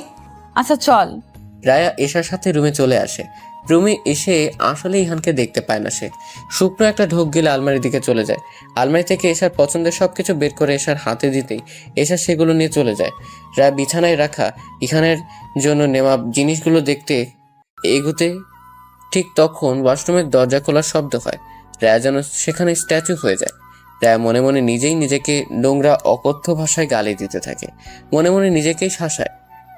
কেন যে তখন ওরকম বেহায়ের মতো কাজ করতে গেলি, এখন এই লোকটার সামনে দাঁড়াবি কি করে? এই লোকটা তোকে এখন কথায় কথায় লজ্জা দেবে, দেখিনিস? রায়া এহানকে নিজের দিকে এগিয়ে আসতে দেখে অসহায় চোখে তার দিকে তাকিয়ে থাকে। ইহানের মুখভঙ্গি কোনো কিছুই বলছে না, কিছুর আভাসও দিচ্ছে না। তবে কি আগাম বার্তা ছাড়া কোনো কিছু ঘটবে? হাসপাতাল থেকে সবার বাড়ি ফিরতে ফিরতে 9টা বেজে যায়। ইহান হাসপাতালের গেটে গাড়ি নিয়ে সবার জন্য অপেক্ষা করছিল। সেখান থেকে গাড়ি করে 9টার মধ্যে বাড়ি ফিরে যায়। রায়া মা বাবার সাথে নিজেদের বাড়িতে যাবে, তখন ইহান তাকে ডাক দেয়। রায়া মা বাবাকে বাড়ির ভেতরে যেতে বলে এগিয়ে যেতেই বলল, আমি গিয়ে ফ্রেশ হই, মাথাটা খুব ধরেছে। গোসল দিলে হয়তো একটু ভালো লাগবে, তুই কাকার সাথেই থাক একটু। আচ্ছা ঠিক আছে, খেয়ে নিয়েন আপনি। ঠিক আছে। ইহান বাড়ির দিকে রওনা দেয়। গেটের ভিতরে প্রবেশ করলে রায়া নিজেও এবার বাড়ির ভেতরে প্রবেশ করে। বিকেল প্রায় 4টা। রায়া গোসল দিয়ে বের হয়। সকালবেলা বাড়িতে গিয়েছিল, সেখানে সারাক্ষণ থেকে দুপুরে খাওয়া দাওয়া করে ঘুমিয়েছিল। রায়া ওয়াশরুম থেকে বেরিয়ে খেয়াল করে ইহান আগের মতোই অন্যদিকে হয়ে শুয়ে আছে। রায়া চুল উঠতে মুছতে ইহানের দিকে যায়। ইহান যেদিকে মুখ করে শুয়ে আছে রায়া সেখানে সামনে গিয়ে দাঁড়ায়। ইহানের তখন চোখ পিটপিট করছে। ইহানের চোখ পিটপিট করা দেখে রায়া হেসে ফেলে। ইহান অন্য পাশ হলে রায়া টেনে তার পাশে করে ইহানকে। ইহান তখনও চোখ বন্ধ করে শুয়ে আছে। রায়া তখন ইহানের মুখের উপর চুল ঝাড়লে ইহানের মুখে ছিটে ফোঁটা পানি পড়ে। ইহান চোখ খুলেই বলে, কি হচ্ছে? ঘুমের অভিনয় বন্ধ করা হচ্ছে। কিসের অভিনয়? আমি ঘুমাচ্ছি, ঘুমাতে দে। যদি ঘুমাতে না দেই? নিজের ঘুম তো ঠিকই হয়েছে, তাহলে আমাকে কেন ঘুমাতে দিবি না? যা এখান থেকে। কোথায় যাব? যেখানে ইচ্ছে। রায়া নিজের মনে একবার হেসে বলে, আমি শাওনের কথা মুখে আনলে আপনি কি আগের মতোই আমাকে চুমু খাবেন? ইহান ভ্রু কুঁচকে রায়ের দিকে কিছুক্ষণ তাকিয়ে থেকে আবার অন্য পাশে ফিরে বলে, দুপুর থেকে অপেক্ষা করছিলাম আর আপনার আসার কোনো নামই নেই। রায় আবার বিছানায় উঠে গিয়ে ইহানের কাছে বসে। ইহানের মাথা নিজের কোলের উপর নিয়ে বলে, খাওয়া দাওয়া করে ওখানেই ঘুমিয়ে গেছিলাম, না ঘুমালে তো চলেই আসতাম, তাই না? আর তাছাড়া একটু থাকছি, তাতে কি হয়েছে? আপনার বর যে একা একা ছিল, আপনাকে মিস করছিল সে বেলায়। আমিও মিস করছিলাম, ঘুমিয়ে ঘুমিয়ে অনেক মিস করেছি। ও আচ্ছা। রায় এখানে রাগ ভাঙাতে ব্যস্ত। এমন সময় এসা এসে দরজায় নক করে। রায়া তাকে আসতে বললে এসা ভেতরে এসে বলে, রায়ান ভাই এসেছে। এসার কথায় রায়ের মুখে যেন আষাঢ়ের মেঘ জমে। রায়া পা নামিয়ে বসে কিছু একটা ভেবে বলে, ওর বউও এসেছে? কই, শুধু ভাইয়াকে দেখলাম গাড়ি থেকে নামতে, আশেপাশে বা সাথে কাউকে দেখিনি। ইহান বিছানা ছেড়ে উঠে বসে রায়াকে উদ্দেশ্য করে বলে, যা দেখ গিয়ে, তোর গুণধর ভাই এসেছে বলে কথা, না জানি এবার কি কি যে করবে। এসা চলে যাওয়ার আগে বলে, আমি গেলাম, দেখো তোমরা কি করবে। এসা চলে গেলে রায়া ইহানকে বলে, আমার যেতে ইচ্ছে করছে, আবার ইচ্ছেও করছে না। অনেকদিন পর দেশে এসেছে ভাইয়া, তার জন্য দেখতে ইচ্ছে করছে, কিন্তু কিছু কারণে সামনে যেতে ভয় লাগছে।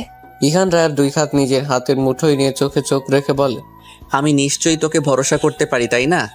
তুই আমাকে ভরসা করতে পারবি না? আমি বেশ বুঝতে পেরেছি ওর আমাকে সহ্য করতে না পারাটা আমাদের সম্পর্কের উপর প্রভাব ফেলবে। তোকে নানাভাবে বোঝানোর চেষ্টা করবে আমি তোর জন্য ঠিক না, কিন্তু তুই তো জানিস তাই না আমি তোকে ঠিক কতটা ভালোবাসি। রায়া মুচকে এসে ইহানের গালে হাত রেখে বলে, বলতে গেলে আমি আপনার প্রথম ভালোবাসা। আমার হয়তো অন্য কেউ ছিল, তবে সেটাকে ভালোবাসা বলবো নাকি মন্দবাসা বলবো আমি জানি না। সেসব কথা বাদ দেই, আমি এখন এবং ভবিষ্যতে শুধুমাত্র আপনাকেই চাইবো। আপনাকে আমি কিছুতেই হারাতে পারবো না। রায়ান কোনো ক্ষতি করবে না তো? রায়া সুযোগটাই পাবে না। ইহান আলতো করে রায়াকে জড়িয়ে ধরে। রায়াকে বুকে জড়িয়ে নিয়ে বলতে থাকে, ছোটবেলা থেকে রায়ানের সাথে আমার যে একটা রেশারেশি, সেটা তো তুই জানিস। এখনো যদি ওসব মনে করে কিছু করতে চাই, আমি ওকে করতে দেব না। কিচ্ছু হবে না, আপনি চিন্তা করবেন না। ভাই হয়ে আর যাই হোক, নিজের বোনের সংসার নিশ্চয়ই ভাঙবে না। সেরকম হলে আমার চেয়ে বেশি খুশি আর কেউ হবে না। রায়া তৈরি হয়ে নিলে ইহান আর রায়া দুজন একসাথে বাড়ি থেকে বের হয়। ইহান নিজের কাজের উদ্দেশ্যে আর রায়া ইহানকে বিদায় দিয়ে নিজের বাড়িতে যায়। বাড়ির ভেতরে প্রবেশ করতেই বাবা আর ভাইয়ের কথা শুনতে পায় রায়া। রাবেয়া বেগমকে রান্নাঘর থেকে বের হতে দেখে রায়া আগে সেদিকে এগিয়ে যায়। মেয়েকে দেখে রাবেয়া বেগম বলে ওঠেন, রায়ানের সাথে দেখা হয়েছে তো? রায়া এদিক ওদিক দেখে বলে, না হয়নি। তোমার ছেলের বিদেশি বউ কোথায়, দেখছি না কেন? রাবেয়া বেগম একটা দীর্ঘশ্বাস ফেলে বলেন, এখন সে বাসায় ফিরে বলছে বিয়ে নাকি করেনি। কি বলো? সেদিন তো সে নিজেই কল করে বলল ওখানকার একজনকে বিয়ে করে নিয়েছে। বিয়েটা নাকি শেষ পর্যন্ত হয়নি। মেয়ে ধর্ম পরিবর্তন করতে রাজি হয়নি, আর ধর্ম পরিবর্তন না করলে তো বিয়ে হবে না, সেজন্য বিয়েটাও হয়নি। ও আচ্ছা, তাই বলো। বিয়ে হয়নি এ কথা এতদিন জানায়নি কেন? আর তোমার ছেলে কি একেবারে চলে এসেছে এখানে? বলছে তো তাই, তোর আব্বুর সাথে কথা বলছে, সে এখন রাজনীতিতে যোগ দেবে। মুখের কথা নাকি রাজনীতি? সেসব ওরা বাবা ছেলে বুঝে নেবে। তুই চল, রুমে চল, দেখা করবি। চলো। রাবেয়া বেগমের পিছে পিছে রায়া নিজেও রুমে প্রবেশ করে। রায়াকে দেখেই রায়ানের মুখে হাসি ফুটে যায়। বসা থেকে উঠে গিয়ে বোনকে জড়িয়ে ধরে। খানিকক্ষণ পর রায়াকে ছেড়ে বলে, কেমন আছিস বোন? ভালো আছি। তুমি কেমন আছো? আমিও ভালো আছি। এত কিছুর পরও যে ভালো আছিস এটা শুনে ভালোই লাগছে। আমার বোনটা বড় হয়ে গেছে, কষ্ট লুকাতে শিখে গেছে। বড় হয়েছি ঠিক আছে, কিন্তু কষ্ট নেই তো, লুকাবো কেন? কষ্ট লুকানোর মেয়ে আমি নই ভাইয়া, সেটা তুমি ভালোভাবে জানো। আমি এখন এসে গেছি না, আমার বোনের আর কোনো কষ্ট থাকতে দেব না। আমার এমনিতেই কোনো কষ্ট নেই ভাইয়া, আমাকে নিয়ে তোমার কোনো চিন্তা করতে হবে না। আমি সব জানি রায়া, তুই যতই বলিস তোর কোনো কষ্ট নেই।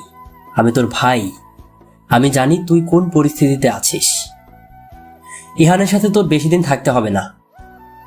তুই আজকের থেকে আর ওই বাড়িতে যাবি না, আমি যেতে দেব না তোকে আর। রায়ার এতক্ষণে খারাপ লাগতে শুরু করে। রায়ানের এমন কথা তার মোটেও ভালো লাগছে না আর।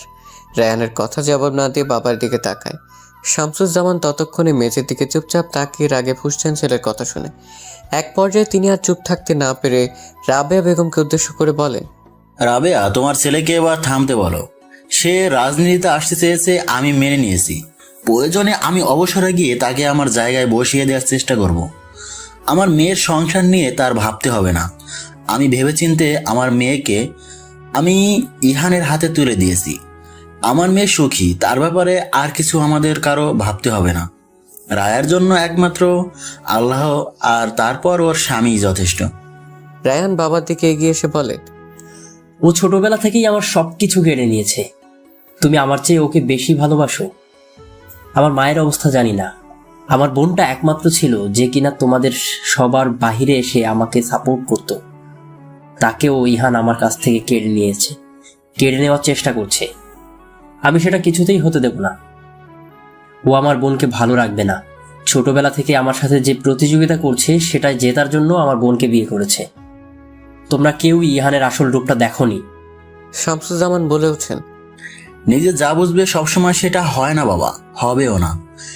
দেশে এসেছো, কোনো বিপদ না ডেকে ভালোভাবেই থাকো। আমি তোমার বাবা, তোমার পাশে আছি। শুধু রায়াকে নিয়ে তোমার চিন্তা বাদ দাও। রায়ান চিৎকার দিয়ে বলে ওঠে, রায়া আমার বোন হয় বাবা, ওর ব্যাপারে আমি 100 বার ভাববো। ওর উপর আমার অধিকার আছে।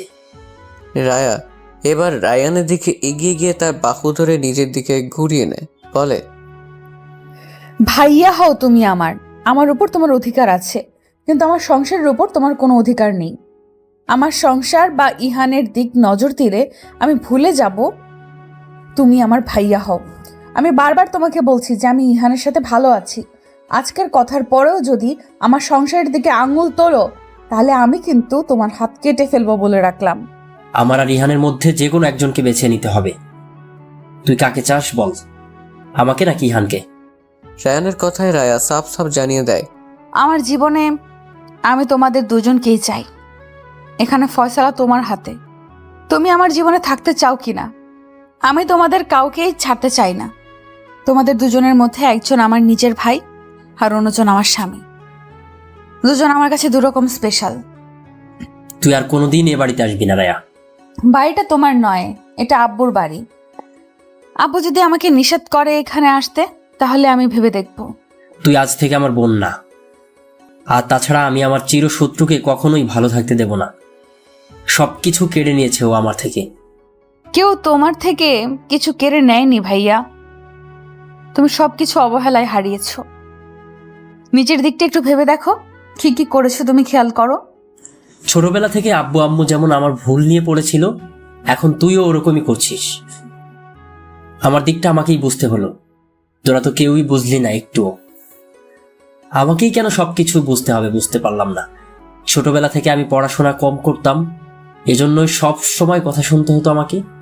বড় হওয়ার পর রিহান বাইরে পড়তে গেল, এজন্য আমাকেও বাইরে পাঠানো হলো। ও ফিরে এসে ব্যবসার পাশাপাশি আব্বুর সাথে রাজনীতিতে পা রাখলো। আব্বু ওকেই বেশি ভালোবাসতে শুরু করলো। সব দিক থেকে আমি পিছিয়ে গেছি, এমনকি ভালোবাসার দিক থেকেও। রাবেয়া বেগম এতক্ষণ চুপ করে থাকলে আর চুপ থাকতে পারে না। ছেলেটা যে তার নিজের ছেলে, যেমনই হোক সে তার গর্ভে ধারণ করা।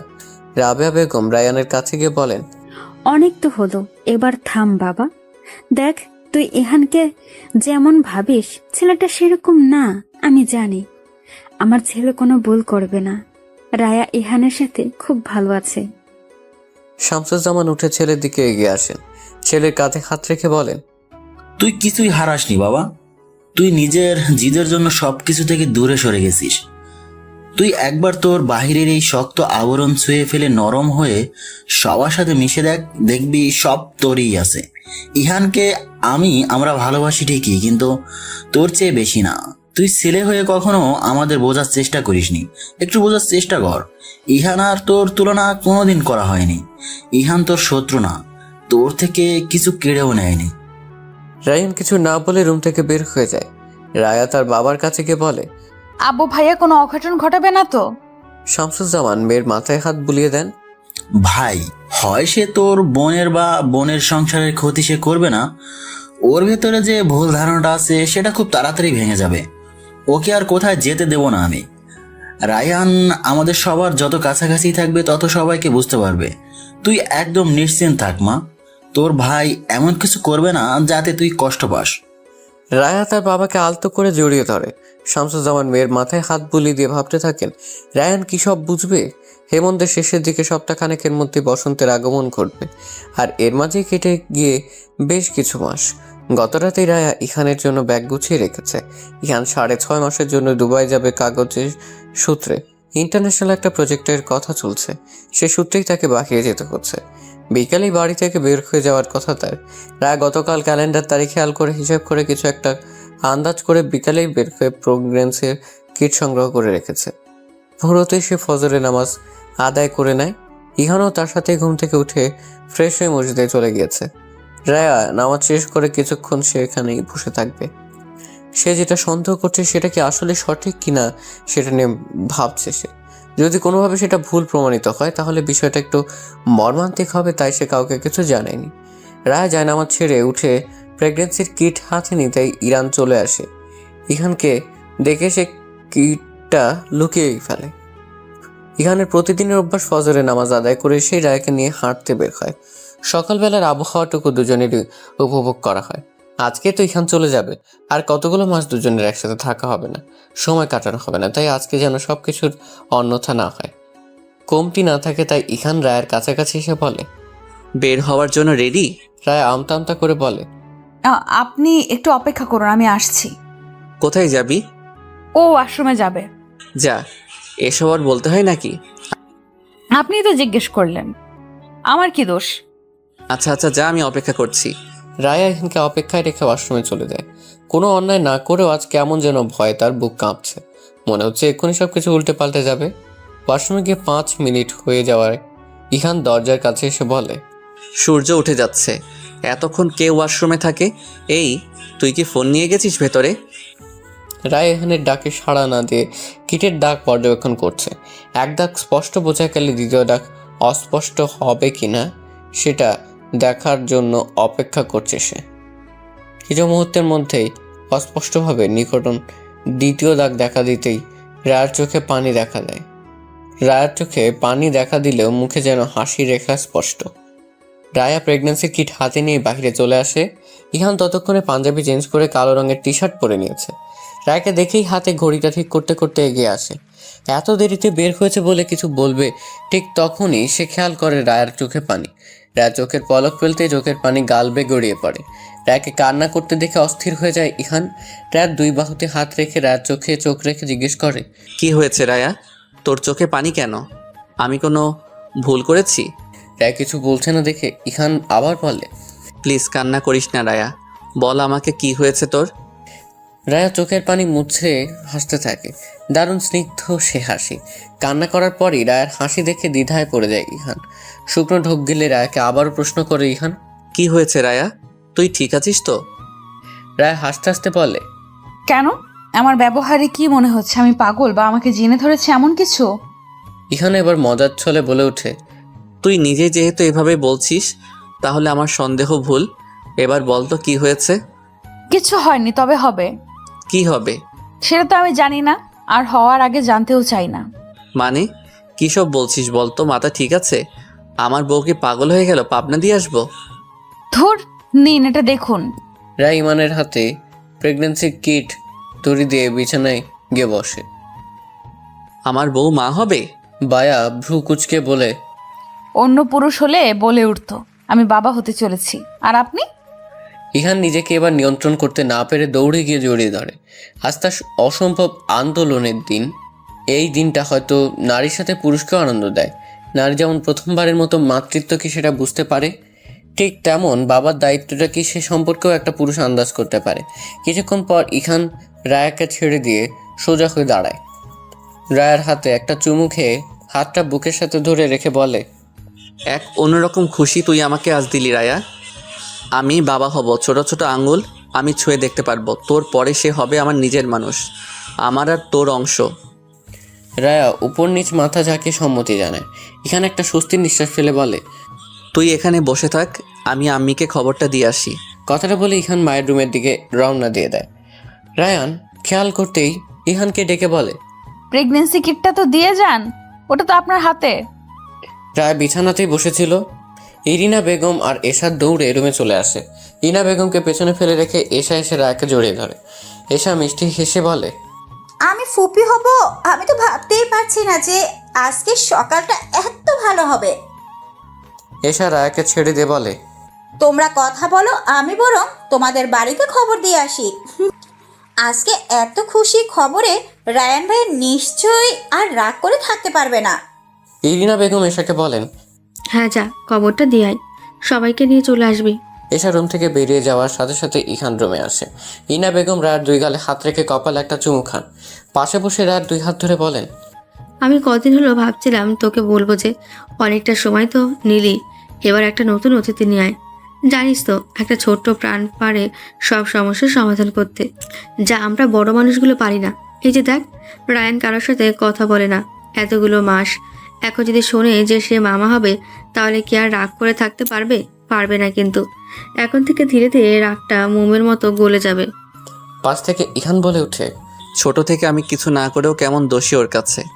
সব ঠিক হয়ে যাবে, তোরা দুজন সমবয়সী, তাই এমন।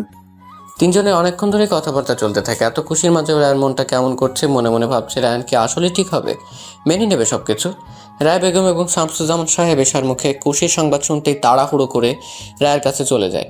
এশা গিয়ে রায়ানের রুমের দরজায় নক করে। রায়ান তখনও ঘুমে। বারবার দরজায় নক করার শব্দে রায়ানের ঘুম ভেঙে যায়। ঘুম জড়ানো চোখ ডলতে ডলতে দরজায় খুলে দেখে এশা দাঁড়িয়ে। মেয়েটার মুখে হাসি লেগে আছে। রায়ান বিরক্ত স্বরে বলে ওঠে, কি চাই এখানে? সকাল সকাল সূর্য না উঠতেই ডাকছিস কেন এভাবে? খুশির খবর আছে ভাইয়া, সেই খবর তো দিতেই এলাম। পরে দেওয়া যাচ্ছিল না? খুশির খবর গরম গরম দিতে হয়, আর দুঃখের খবর রয়ে সয়ে পরিস্থিতি বুঝে জানাতে হয়। কি খবর বলে এখান থেকে চলে যা, ঘুমোতে জামায়। খবর জানতে হলে আমাদের বাড়ি যেতে হবে আপনাকে। এশা, তুই ভালো করে জানিস আমি তোদের বাড়ি যাই না। কিন্তু আজ তো যেতেই হবে। কেন, কি হয়েছে? তাড়াতাড়ি বলে এখান থেকে বিদায় হ, যা। এশা রায়ানের বাহু ধরে টেনে রুমের বাহিরে নিয়ে আসতে আসতে বলে, আজ কোনো কথা শুনবো না, চলুন না প্লিজ। হাত ছাড় এশা, আমি তোর ভাই ইহান নই। রায়ান ভাই তো। ছাড় এশা। এশা রায়ানের হাত ছেড়ে বলে, যাবেন না আপনি? আপনার আব্বু আম্মু কিন্তু আমাদের বাসায় চলে গেছে। হয়েছেটা কি? বুঝতে পারছেন না? কি বুঝবো? আপনি মামা হতে চলেছেন আর আমি ফুপি হতে চলেছি। রায়ান এশার কথা শুনে কিছুক্ষণ চুপ থেকে বলে, ও আচ্ছা। এশা ভ্রু কুচকে বলে ওঠে, শুধু ও আচ্ছা? তো কি করব? মেয়েদের মতো খুশিতে লাফাবো নাকি আমি? প্রয়োজনে সেটাও করতে পারে। মামা হবেন আর লাফাবেন না, এটা কেমন কথা? যা বাড়ি যা এখন। ইস, ফোনটা আনলে ভালো হতো। আপনি লাফাতেন আর আমি ছবি তুলে রাখতাম। ভবিষ্যতে বাচ্চাকে দেখানো যেত। গেলি তুই? আপনাকে যেতে বলেছে, আপনি না গেলে আমিও যাচ্ছি না। থাক তুই এখানে দাঁড়িয়ে। আপনি কি আবার রেডি হয়ে আসবেন? রেডি হতে হবে না, লুঙ্গি পরে আসেন। এসা যা তুই এখান থেকে। রায়া আপু আপনাকে যেতে বলেছে। আমরা সবাই আপনার অপেক্ষায় থাকবো, তাড়াতাড়ি চলে আসুন। এশার কথা না বাড়িয়ে সেখান থেকে নিজেদের বাড়িতে চলে আসে। সবাই রুমে একসাথেই ছিল। এশাকে একা ফিরতে দেখে রায়ার একটু মন খারাপ হয়ে যায়। ইরিনা বেগম এশাকে জিজ্ঞেস করেন, এশা, রায়হান আসলো না? এশা মুখটা মলিন করে বলে, আসবেন না হয়তো। রায় উৎসুক চোখে ইহানের দিকে তাকায়। ইহান ইশারায় রায়াকে বোঝায় সব ঠিক হয়ে যাবে। এত খুশির দিনেও রায়ের মনের একটা কোণে খারাপ লাগা থেকেই যাচ্ছে। এরকম একটা দিনে সবাই কাছে থাকলেও তার একমাত্র ভাই তার থেকে দূরে। রায়ের মন খারাপের চিহ্ন স্পষ্ট সারাদিন লেগেছে ইহান। দুপুরবেলা কাজের জন্য যেখানে যাওয়ার কথা ছিল সেখানে কল দিয়েছিল সময় পেছানো যায় কিনা সেটা জানতে। সেখান থেকে জানিয়েছে ইহান আগামী মাসে যে ট্রেনিংয়ে জয়েন করতে চেয়েছিল সেটা এই সপ্তাহে জয়েন করতে পারলে 1.5 মাসের মধ্যে কাজ সম্পর্কে সব জানা কমপ্লিট হয়ে যাবে। এমনকি সে ওখান থেকেই কাজ পেয়ে যাবে। রায়কে এই অবস্থায় রেখে যেতে মন চাইছে না ইহানের। তার এই কাজের জন্য সংসার চলবে না এমন কিছু নয়। এক্সট্রা সুযোগ পেয়েছিল সে নিজের কোম্পানিটা দাঁড় করানোর। শুরুর দিকে খুব একটা খারাপ চলছে না। ইহান সিদ্ধান্তহীনতায় ভুগলে সে 2 রাকাত নামাজ পড়ে নেয় যেন সঠিক সিদ্ধান্ত নিতে কোনো সহায়তা পেতে পারে। রায় ইরিনা বেগমের রুমে বসে গন্ধ করছিল। ইহান নামাজ আদায় করে জায়নামাজে বসে বসে ভাবছে কি করবে। রায়ের পাশে থাকবে নাকি ক্যারিয়ারের চিন্তা করবে সে। বেশ কিছুক্ষণ কেটে যায়। বাহিরে যাওয়ার ব্যাপারে কিছুতেই মন টানছে না তার। প্রেগনেন্সি অবস্থায় একটা মেয়ের সব থেকে বেশি প্রয়োজন তার স্বামীকে। আর এই সময়টাই সে যদি দূরে থাকে তাহলে সে নিজেকে খাওয়া করতে পারবে না বলে ভাবতে থাকে ইহান। সফলতা দেরিতে আসুক, আগে নিজের মানুষকে ভালো রাখবে বলে সিদ্ধান্ত নেয় ইহান। অতপর এই খুশির দিনে সে রায়ের চোখে পানি দেখবে না বলে ঠিক করে ইহান। জায়নামাজ থেকে উঠে সেটা ভাঁজ করে রাখার সময় ইরিনা বেগম রুমে প্রবেশ করেন। ইহানকে উদ্দেশ্য করে বলেন, তুই কি বাইরে যাচ্ছিস? মায়ের গলা শুনে ইহান পেছনে ফিরে তাকায়। মাথার টুপিটা টেবিলে রাখতে রাখতে বলে, এখন কি যাওয়া উচিত হবে মা? এখন তো চলছেই, ভালোই চলছে। গেলে ভালো হতো, তবে না গেলেও কোনো ক্ষতি হবে না। রায়ার এমন অবস্থায় ওকে ছেড়ে থাকা বোধহয় উচিত হবে না। আমিও সেটাই ভাবছিলাম, না গেলেও যদি চলে তাহলে থেকে যা, জীবনে অনেক সফলতা আসবে ইনশাল্লাহ। মেয়েটার এই অবস্থায় আসলে তোর দূরে থাকা ঠিক হবে না, কারণ আমরা মা শাশুড়ি যতই থাকি না কেন, স্বামী হচ্ছে সবচেয়ে বেশি আপন মানুষ। ইরিনা বেগম থেমে আবার বলে, মেয়েটা এই ভালো একটা দিনেও কেমন মন মরা হয়ে আছে। রায়হানও আসলো না, আবার তুইও চলে যাচ্ছিস ভেবে আরো বেশি মন খারাপ করে আছে। আমি যাব না আম্মি, সিদ্ধান্ত নিয়ে ফেলেছি। আমার পরিবার আগে, তারপর সব কিছু। আর তাছাড়া আমাদের যা কিছু আছে তোমার নাতি নাতনিও খেয়ে যেতে পারবে, তাই না? আমার এত চাপ নেই। ইহানের কথায় হেসে ফেলে ইরিনা বেগম। ইহানও মাথা চুলকে মুচকি হাসতে থাকে। ইরিনা বেগম ইহানের অবস্থা দেখে ভাবেন এই ছেলেটাই বছরখানেক আগে কতটা গম্ভীর ছিল, আর এখন রায়ের সাথে থাকতে পেরে সেও রায়ের মতোই মিশুকে হয়ে গেছে। ইরিনা বেগম হাসি থামিয়ে বলেন, চল আমার রুমে, মেয়েটা মন খারাপ করে বসে আছে। এখনই গিয়ে বলবি যে তুই কোথাও যাস না, তুই এখানেই থাকবি। আর তুই নিজেও তো রায়হানের সাথে কথা বললেও তো পারিস না বাবা, রায়হানটাও কেমন হয়ে গেছে। আচ্ছা আম্মি, কথা বলে নেব আমি। এখন চলো যাই। দুজন রুম থেকে বের হবে এমন সময় রায়ের চিৎকার শুনতে পায়। রায়ের চিৎকার শুনে ইহানের মুখের হাসি যেন উবে যায়। কপালে চিন্তার ছাপ স্পষ্ট হয়ে ওঠে। রায়ার কি হলো? এত জোরে চিৎকার দিয়ে উঠল কেন? ইহান দৌড়ে মায়ের রুমের দিকে চলে যায়। ইরিনা বেগমও আর দেরি না করে ইহানের পিছে পিছে ছুটে যায়। ইহান রুমের দরজায় পৌঁছতেই দেখে রায়া এশার সাথে হাসছে। হাসিটাও কেমন অন্যরকম। বারবার হাত দেখছে সে। ইহান এগিয়ে গিয়ে জিজ্ঞেস করে, কি হয়েছে, চিৎকার দিলি কেন? এশা হাসতে হাসতে বলে, ওই যে আপু বিছানায় হাত দিয়েছে, মাথায় বালিশের দিকে, আর বিড়াল হাতে খামচি দিয়ে ধরে ফেলেছে, তাই চিৎকার দিয়েছে ভয়ে। ইহান যেন হাঁপ ছেড়ে বাঁচে। ইরিনা বেগমও ততক্ষণে চলে এসেছে, সব শুনে নিয়েছেন। ইরিনা বেগম মায়াকে বলেন, বেশি ভয় পেয়েছিস? হাত কি কেটে গেছে? রায়া স্পষ্টভাবেই জবাব দেয়, না বড় মা, আমি এসার সাথে কথা বলতে বলতে পেছনে না তাকিয়ে বালিশ নিতে গিয়ে এমন হয়েছে। দেখিনি জন্যই হঠাৎ এমন হওয়ায় ভয় পেয়ে গেছি। আচ্ছা ঠিক আছে, এবার যা রুমে যা, রেস্ট নে একটু, তাহলে ভালো লাগবে। আচ্ছা যাচ্ছি, কিন্তু শোনো, সকাল থেকে তোমরা যেমন করছো আমার মনে হচ্ছে আমি অসুস্থ মানুষ। এত যত্ন নেওয়ার কিছু নেই। খারাপ শাশুড়ি হতে বলছিস? না, তা কখন বললাম? এই সময় মেয়েদের যত্নের ভালোবাসার প্রয়োজন হয়। এখন যা রুমে যা, তোর এসব যেহেতু ভালো লাগছে না, তাহলে তোর জন্য দজ্জাল শাশুড়ি হওয়াটাই উচিত। আমার ভালো শাশুড়িই লাগবে। শ্বশুর তো বেঁচে নেই যে শাশুড়ি খারাপ হলে শ্বশুরকে আর একটা বিয়ে দিয়ে দিব। ইহান, রায়কে নিয়ে যাবি তুই? রায়া হাসতে হাসতে রুম থেকে বেরিয়ে যায়। ইহানও রায়ের পিছু পিছু রুমে চলে যায়। রায় সামনে রাখা চেয়ারটায় বসে। আশেপাশে তাকে ইহানের ব্যাগপত্র না দেখে জিজ্ঞেস করে, আপনার ব্যাগপত্র কোথায়? বের হবেন কখন? ইহান রায়ের দিকে এগিয়ে এসে মেঝেতে বসে রায়ের কোলে মাথা রেখে বললে। বউকে ছেড়ে কোথাও যাব না। রায় অবাক হয়ে জিজ্ঞেস করে, কি বলছেন? যাবেন না মানে? যাব না মানে যাব না। কিন্তু কেন? বাহিরে গেলে অনেকটা সময় ওখানে থাকতে হবে, যেটা আমি একদমই চাই না। সত্যিই যাবেন না নাকি আমার সাথে মজা করছেন? আমি আমার বাচ্চার মাকে রেখে কোথাও যাচ্ছি না। আমি তোর এই অবস্থায় তোর পাশে থাকতে চাই রায়া। তুই যেন একাকিত্ব কি সেটা বুঝতে না পারিস, তার জন্য আমি সব সময় তোর কাছে থাকবো। পৃথিবীর সব পুরুষ কি তার ব্যক্তিগত নারীর প্রতি এত যত্নশীল? সেটা জানি না, কিন্তু তোর ব্যক্তিগত পুরুষ খুব ভালোবাসতে জানে। এই ভালোবাসা সারা জীবন আমার জন্যই রেখে দিয়েন। এই ভালোবাসার ভাগ কাউকে দিয়েন না কখনো। ভালোবাসা এক একজনের জন্য এক এক রকম। তোর জন্য যে ভালোবাসা সেটা শুধু তোর জন্যই। ভালোবাসি আপনাকে, আপনার চেয়েও বেশি। ইহান মুচকি এসে রায়কে আবারও জড়িয়ে ধরে তার সাথে একদম মিশে যায়। রায় ইহানের মাথায় হাত বুলিয়ে দিতে থাকে। ইহান সন্ধ্যার পর রায়কে নিয়ে একটু বেরিয়েছে রায়ের মনটা ভালো রাখতে। অনেকগুলো দিন দুজনে একসাথে বের হওয়া হয় না। প্রেগনেন্সি খবর শুনে কেউ রাজিই হতে চায় গাড়িতে চড়তে দিতে, তাই দুজন হাঁটতে বের হয়েছে। হেঁটে হেঁটেই সামনের মাঠটায় এসে বসে। চারপাশ অন্ধকার হয়ে গেছে, ল্যাম্পপোস্টের আলো জ্বলছে। রায়া আর ইহান বসে বসে গল্প করছিল। এমন সময় মাঠের পাশের স্টলে কারো তর্ক বিতর্ক শোনা যায়। কিছুক্ষণের মধ্যেই মারামারি হাতাহাতি শুরু হয়ে যায়। মানুষ জমতে শুরু করছে। ইহান আর রায়া সেদিকেই রু করেছে। স্টলে মানুষগুলো গলার আওয়াজ বাড়তে থাকে। রায়া হঠাৎ করে চিৎকার করে বলে ওঠে, ভাইয়া। ইহানও রায়ার হাত ধরে তাকে শান্ত করার চেষ্টা করে বলে, কি হয়েছে রায়া? ভাইয়া ওখানে আছে, ভাইয়ার গলা শুনেছি আমি। রায়ান? হ্যাঁ, আমার ভাইয়া। প্লিজ গিয়ে দেখুন না। তুই নিশ্চিত রায়ানের গলা শুনেছিস? আমি আমার ভাইয়ার গলা চিনব না? তোকে একা রেখে আমি যাব কিভাবে? আপনি প্লিজ আমার ভাইয়াকে দেখুন। আমি এসেকে কল দিয়ে এখানে আসতে বলেছি, 2-4 মিনিটেই চলে আসবে। আমার সাথে আয়, আমি গাড়িতে তুলে দেই।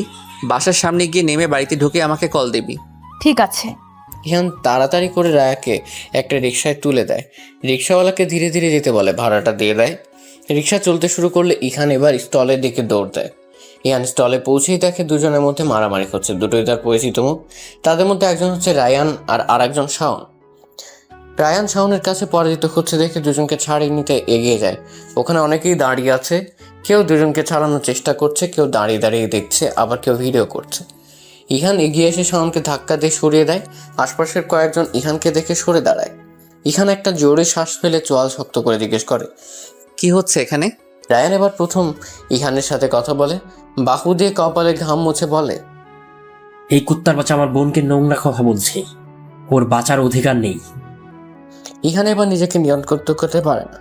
গতবার নোংরা একটা কাজ করতে চেয়েছিল, 4 মাস জেলে থেকে সে আবারও জল ঘোলা করতে চাইছে।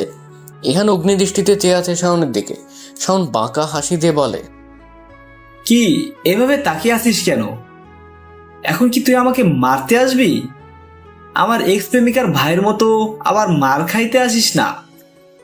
ইহান দাঁতে দাঁত চেপে বলে, কি বলেছিস তুই আমার বউকে নিয়ে?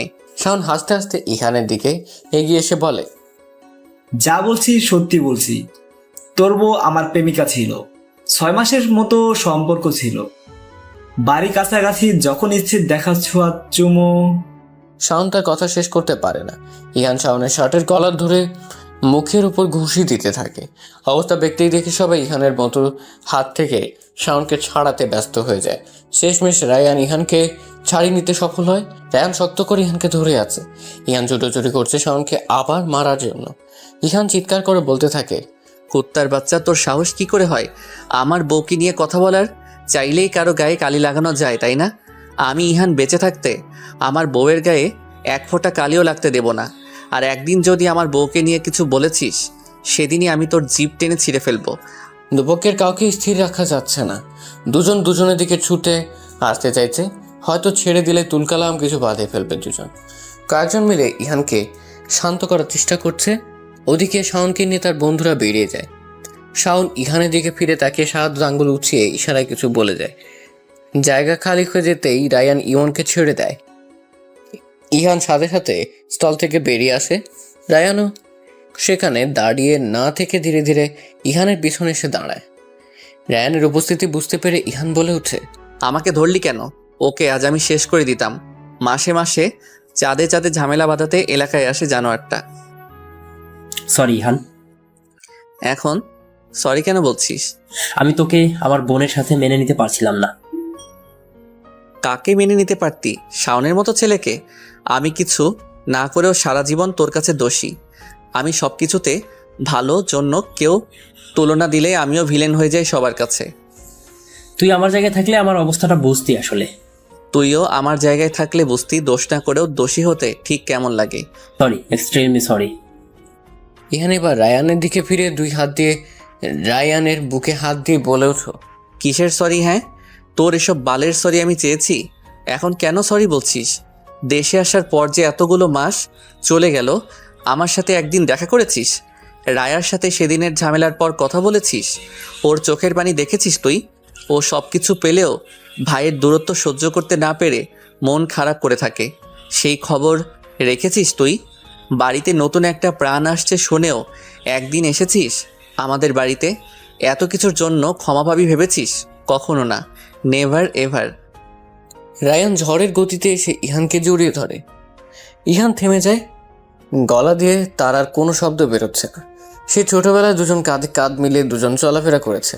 এরপর ছোট বিষয়ে দূরত্ব বাড়তে বাড়তে দুজনের দেখা হওয়াটা বন্ধ হয়ে যায়। রায়ানের মনে জন্ম নেয় ইহানের প্রতি চরম ক্ষোভ। আর এরপর দুজন দুজনের থেকে শত শত মাইল দূরে মনের দূরত্ব বেড়েছিল অনেক। ইহান রায়ানকে ছাড়ানোর চেষ্টা করছে, কিন্তু রায়ান কিছুতেই ছাড়ছে না। এতগুলো বছর পর ভাই ভাইকে জড়িয়ে ধরে আর ছাড়তে পারছে না। এতগুলো বছরের ক্ষোভ রাগ আজ মিটিয়ে নিচ্ছে। রায়ান ছাড়ছে না দেখে ইহানও এবার রায়ানকে জড়িয়ে ধরে দুজনের চোখ টলমল করছে। পুরুষদের তো কাঁদতে নেই, পুরুষদের হতে হয় লোহার ন্যায় কঠোর। কিছুক্ষণ পর রায়ান ইহানকে ছেড়ে দিয়ে বলে, আমি এতদিন ভুল ছিলাম। আমার বোনের জন্য তুই একদম পারফেক্ট। আমার বোনটাকে ভালো রাখিস। যদি কখনো ওকে কাঁদাস তাহলে কিন্তু আমি তোর জান নিয়ে নেবো একেবারে ইহান। রায়ান আর ইহান দুজন অতীতে সবকিছু ভুলে মাঠে বসে গল্প করছে। দুনিয়ার সবকিছু যেন এতদিন পর দুজন ভুলতে বসেছে। রায়ান বিদেশে কিভাবে সময় কাটিয়েছে, পড়াশোনা সবকিছু ইহানকে বলতে থাকে। ইহানও রায়ানকে তার সবকিছু জানায়। বিদেশ থেকে ফিরে কিভাবে রাজনীতি এসেছে আবার মাথায়। কথা ভেবে এসব ছেড়ে ব্যবসার কাজে ইহানের হঠাৎ মনে পড়ে রায়াকে রিকশায় তুলে দিয়ে সে বলেছিল বাসায় পৌঁছে কল দিতে, কিন্তু প্রায় আধা ঘন্টার বেশি হয়ে গেছে রায়া কল দেয়নি। ইহান সাথে সাথে রায়াকে কল দেয়, কিন্তু কল রিসিভ হয় না। ইহানকে চিন্তিত দেখে রায়ান বলে, কি হয়েছে, এমন করছিস কেন? রায়া কল রিসিভ করছে না। বাসায় হয়তো ব্যস্ত আছে। না, আমি আর রায়া বেরিয়েছিলাম একটু, আর তখনই তোদের ঝামেলা লাগে। রায়াকে রিকশায় তুলে দিয়ে বলে গিয়েছিলাম বাড়ি পৌঁছে কল দিতে। ও আমাকে এখনো কোনো কল দেয়নি, এমনকি কল রিসিভও করছে না। হয়তো বা। আমার চিন্তা হচ্ছে, চারপাশে শত্রুর তো অভাব নেই, তাই না? ওপরে আল্লাহ আছে, তারপর ওর বাবা ভাই স্বামী আছে, কেউ ওর কোনো ক্ষতি করতে পারবে না। চলো বাসায় যাই। এখনই? হ্যাঁ, এখানে আমার মন টিকছে না। আমার একটু কেমন যেন লাগছে রে। রায়া ঠিক আছে তো? চল তো ভাই প্লিজ। ইহান আর রায়ান দুজনেই বসা থেকে উঠে দাঁড়ায়। দুজনে বাড়ির উদ্দেশ্যে হাঁটতে শুরু করে। রায়ানের বাইকের কাছে এসে দুজন বাইকে উঠে পড়ে। রায়ান ইহানকে বাইকের চাবি দিতে চাইলেও ইহান জানায় এখন সে পিছনে উঠেই যাবে, তাই রায়ান আর জোর করেনি। দুজন মিনিটের দুষ্কের মধ্যেই বাসে পৌঁছে যায়। শামসুজ্জামান সাহেব তখন এশার নামাজ পড়ে বাসায় আসছিলেন। ইহান আর রায়ান দুজনকে একসাথে দেখে যান, যেন ভূত দেখার মতো তাকিয়ে থাকেন তিনি। রায়ান সেটা খেয়াল করে বলে ওঠে, কি হয়েছে আব্বু, ভূত দেখেছো নাকি? শামসুজ্জামান ধীরে বলে ওঠেন, ভূত দেখার চেয়েও ভয়ঙ্কর জিনিস দেখেছি। কি? ইহান আর রায়ান একসাথে। এখন ভালো লাগছে? সেটা পরের বিষয়। কিভাবে কি হলো? আমার দুই ছেলে একসাথে? ইহান এতক্ষণ কোনো কথা বলেনি। এতক্ষণ এখানে আর দাঁড়িয়ে থাকতে না পেরে বলে ওঠে, কাকা বাড়িতে আসেন, এখানে আমি আর দাঁড়িয়ে থাকতে পারছি না। তখন রায়াকে রিকশায় তুলে দিয়ে বলেছিলাম বাসায় এসে জানাতে, কিন্তু সে জানায়নি, এমনকি আমার কলও রিসিভ করছে না। ও ঠিক আছে কিনা কে জানে। মেয়ের জন্য ইহানের এমন চিন্তা দেখে শান্তি অনুভব করছি। শামসুজ্জামান সাহেব তিনি ইহানকে বলেন, এত চিন্তার কিছু নেই, রায়া হয়তো ভুলে গিয়েছে কল করতে। 2 মিনিট আগে বলে দেওয়া কথা ভুলে যায় কিভাবে ও? এই ইহান, এটার জন্য তুই যদি আমার বোনকে রাগ দেখিয়েছিস তাহলে কিন্তু তোর অবস্থা খারাপ করে দেবো বলে দিলাম আমি। রায়ানের কথা শামসুজ্জামান এবার শব্দ করে হেসে ফেলেন। এতদিন পর নিজে দুজনকে এই অবস্থায় দেখছেন। ইহানকে শান্ত করতে করতে তিনি কি বলেন, আমি যখন নামাজে যাই তখন রায়া রিক্সা থেকে নেমেছে। রায়া আমাদের বাড়িতেই আছে। আমি ওকে ওর মায়ের কাছে রেখে এসেছি। বলেছিলাম ইহান বাড়ি ফিরলে বাসায় নিয়ে যাবে। ইহান এতক্ষণে শান্ত হয়ে এটা ভেবে যে রায়া ঠিক আছে। বাহিরে তিনজনে কিছুক্ষণ কথাবার্তা হয়। স্টলে যাওয়া ঘটনাটা দুজনে জানায় শামসুজ্জামানকে। তিনিও বলে এবার তিনি সব দেখে। রায়া তার মা রাবেয়া বেগম তখন রান্না করে। রাবেয়া বেগম রুটি বানাচ্ছেন আর রায়া মায়ের সাথেই রান্নাঘরে বসে আছে। রায়া মাঝে মাঝে চুলায় বসানো গরুর মাংস নেড়ে দিচ্ছে। কিছুক্ষণ আগে রাবেয়া বেগম, এশা আর ইরিনা বেগমকে বলে এসেছেন রাতে এখানে খাওয়ার কথা। রায়ার কথা শুনে রাবেয়া বেগম মনে মনে আশার আলো সঞ্চার করেছিলেন, এটা ভেবে যে আজ হয়তো সব কিছু ঠিক হয়ে যাবে। ইহান আর রায়ান হয়তো আবার সে ছোটবেলার মতো এক হবে। রান্না করতে করতে মা মেয়ে গল্প করছিলেন। এমন সময় তিনজনকে একসাথে দেখে রাবেয়া বেগম রাকিয়াকে ডাকতে থাকে। রায়া সামনে তাকিয়ে দেখে রায়ান আর ইহান একসাথে। রায়া কেমন এক পলকে চেয়ে থেকে বসা থেকে উঠে দাঁড়ায়। রায়ান রান্নাঘরের দিকে আসতে থাকে। ইহানও রায়ানের পিছু পিছু সেদিকেই আসছে। শামসুজ্জামান সোফায় গিয়ে বসেন। তিনি আজ শুধু সবার একত্র হওয়াটা দেখবেন। রায়ান ধীর পায়ে রায়ার সামনে গিয়ে দাঁড়ায়। রায়ার চোখ টলমল করছে। মুখোমুখি হয়েছে এতগুলো দিন সে লুকিয়ে লুকিয়ে ভাইকে দেখেছে আর কান্না করেছে। ভেবেছে কাছে থেকে দূরত্ব বাড়ানোতে দূরে থাকেই তো ভালো ছিল। রায়ান কিছু বলছে না। রায়ার ওভাবে চুপ থাকতে দাঁড়িয়ে থাকতে না পেরে বলে ওঠে, ভাইয়া। রায়ান তার বোনকে এক ঝটকায় নিজের বুকে নিয়ে নেয়। রান্না ফুপিয়ে ফুপিয়ে কান্না করতে করতে থাকে। রায়ান নিজেও কান্না করছে। রাবেয়া বেগম আর ইহানের চোখ টলমল করছে, কিন্তু শামসুজ্জামানের মুখে হাসি লেগে আছে। ছেলে মেয়ে দুজনকে এক হতে দেখে যেন আকাশের চাঁদ হাতে পেয়েছেন শামসুজ্জামান সাহেব। রায়া ভাইয়ের বুক থেকে নিজেকে ছাড়িয়ে নিয়ে নাক টানতে টানতে বলে, এতদিনে আমার কাছে আসার কথা মনে পড়লো? 2 হাত দিয়ে মুখটা মুছে নিয়ে বলে উঠে, আমি তো দূরের মানুষ। দূরের মানুষ দূরে থাকবে না তো কোথায় থাকবে? তুমি দূরের মানুষ? কাছের মানুষ হয়ে উঠতে পেরেছি কি? ভাইয়া হও তুমি আমার। 2 ভাই বোনের মান অভিমান চলতে থাকে। রায়া হঠাৎ খেয়াল করে রায়ানের নাকের পাশে কেটে গেছে। ড্রয়িং রুমে রাখা ফার্স্ট এড বক্স নিয়ে এসে রায়ানকে চেয়ারে বসিয়ে দিয়ে কথা শোনাতে থাকে। রায়ান ইহানের দিকে তাকিয়ে মিটিমিটি হাসছে। মেয়েরা খুবই তার ব্যক্তিগত মানুষদের প্রতি এরকম যত্নশীল হয়। রায়া শাসনে রায়ান হাসতে হাসতে ইহানকে উদ্দেশ্য করে বলে, ইহান, তোর মনে হচ্ছে না রায়া ছোট হয়ে আমাকে একটু বেশি শাসন করছে? ইহান সিরিয়াস হওয়ার অভিনয় করে বলে ওঠে, একদম ঠিক করছে। আমার রায়া ভুল কিছু করতেই পারে না, ও যা করবে সেটাই ঠিক। বউয়ের পক্ষ নিয়ে কথা বলা শিখে গেছিস? বাহ। সূর্যের মধ্যে এশা এবং ইরিনা বেগম বাসায় প্রবেশ করেন। রায়া আর রায়ানের এমন হাসি খুশি মুহূর্ত দেখে দুজন বেশ অবাক হয়। দাঁড়িয়ে দাঁড়িয়ে 2 ভাই বোনের কীর্তি দেখছি। বিষয়টা কেমন যেন আশ্চর্যজনক লাগছে তাদের কাছে। ইরিনা বেগমকে দেখতে পেয়েই রায়ান বলে ওঠে, বড় মা, আপনার ছেলে কিন্তু সব বিষয়ে বউকে সাপোর্ট করা শিখে গেছে। রায়ানের মুখে বড় মা ডাক শুনে ইরিনা বেগম হেসে দুজনের দিকে এগিয়ে গিয়ে বলেন, আমিও তো আমার ছেলের বউয়ের সাপোর্টে আছি।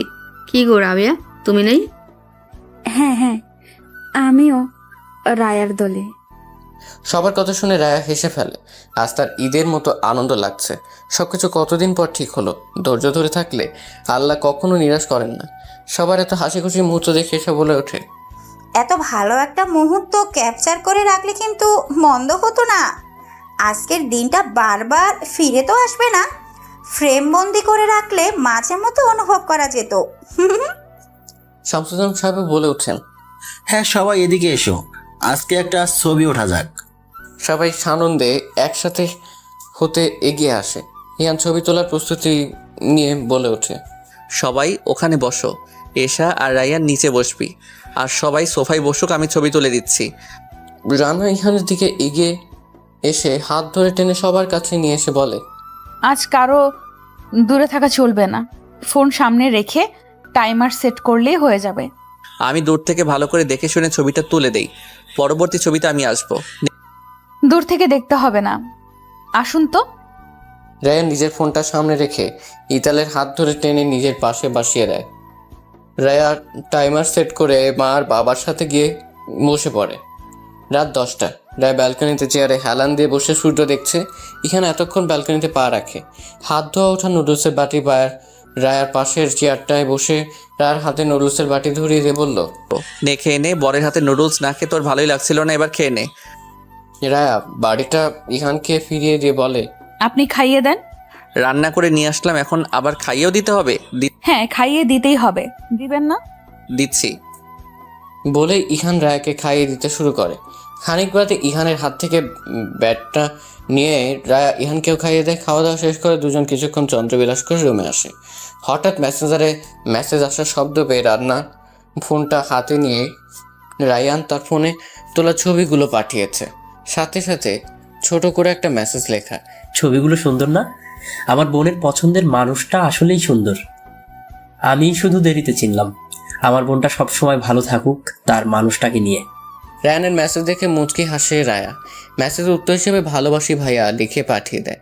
ইমন শুয়ে শুয়ে ফোন চাপছিল। রায়া তার দিকে এগিয়ে এসে রায়ানের পাঠানো ছবিগুলো ইহানকে দেখিয়ে বলে, কত শত মানুষের সুখ ভালোবাসা আমি দূর হতে দেখেছি, আর ভেবেছি এত কিছু কি আমি কখনো পাবো। অতপর আজ আমি পৃথিবীতে সবচেয়ে বেশি ভাগ্যবতী। আমার ভাগ্যকে আমারই কেমন হিংসে হচ্ছে। এত ভাগ্যবতী আমি। ইহান মুচকি এসে রায়াকে বুকে জড়িয়ে নেয়। পরম যত্ন আর ভালোবাসা ইহানের বুকে মাথা রাখে রায়া।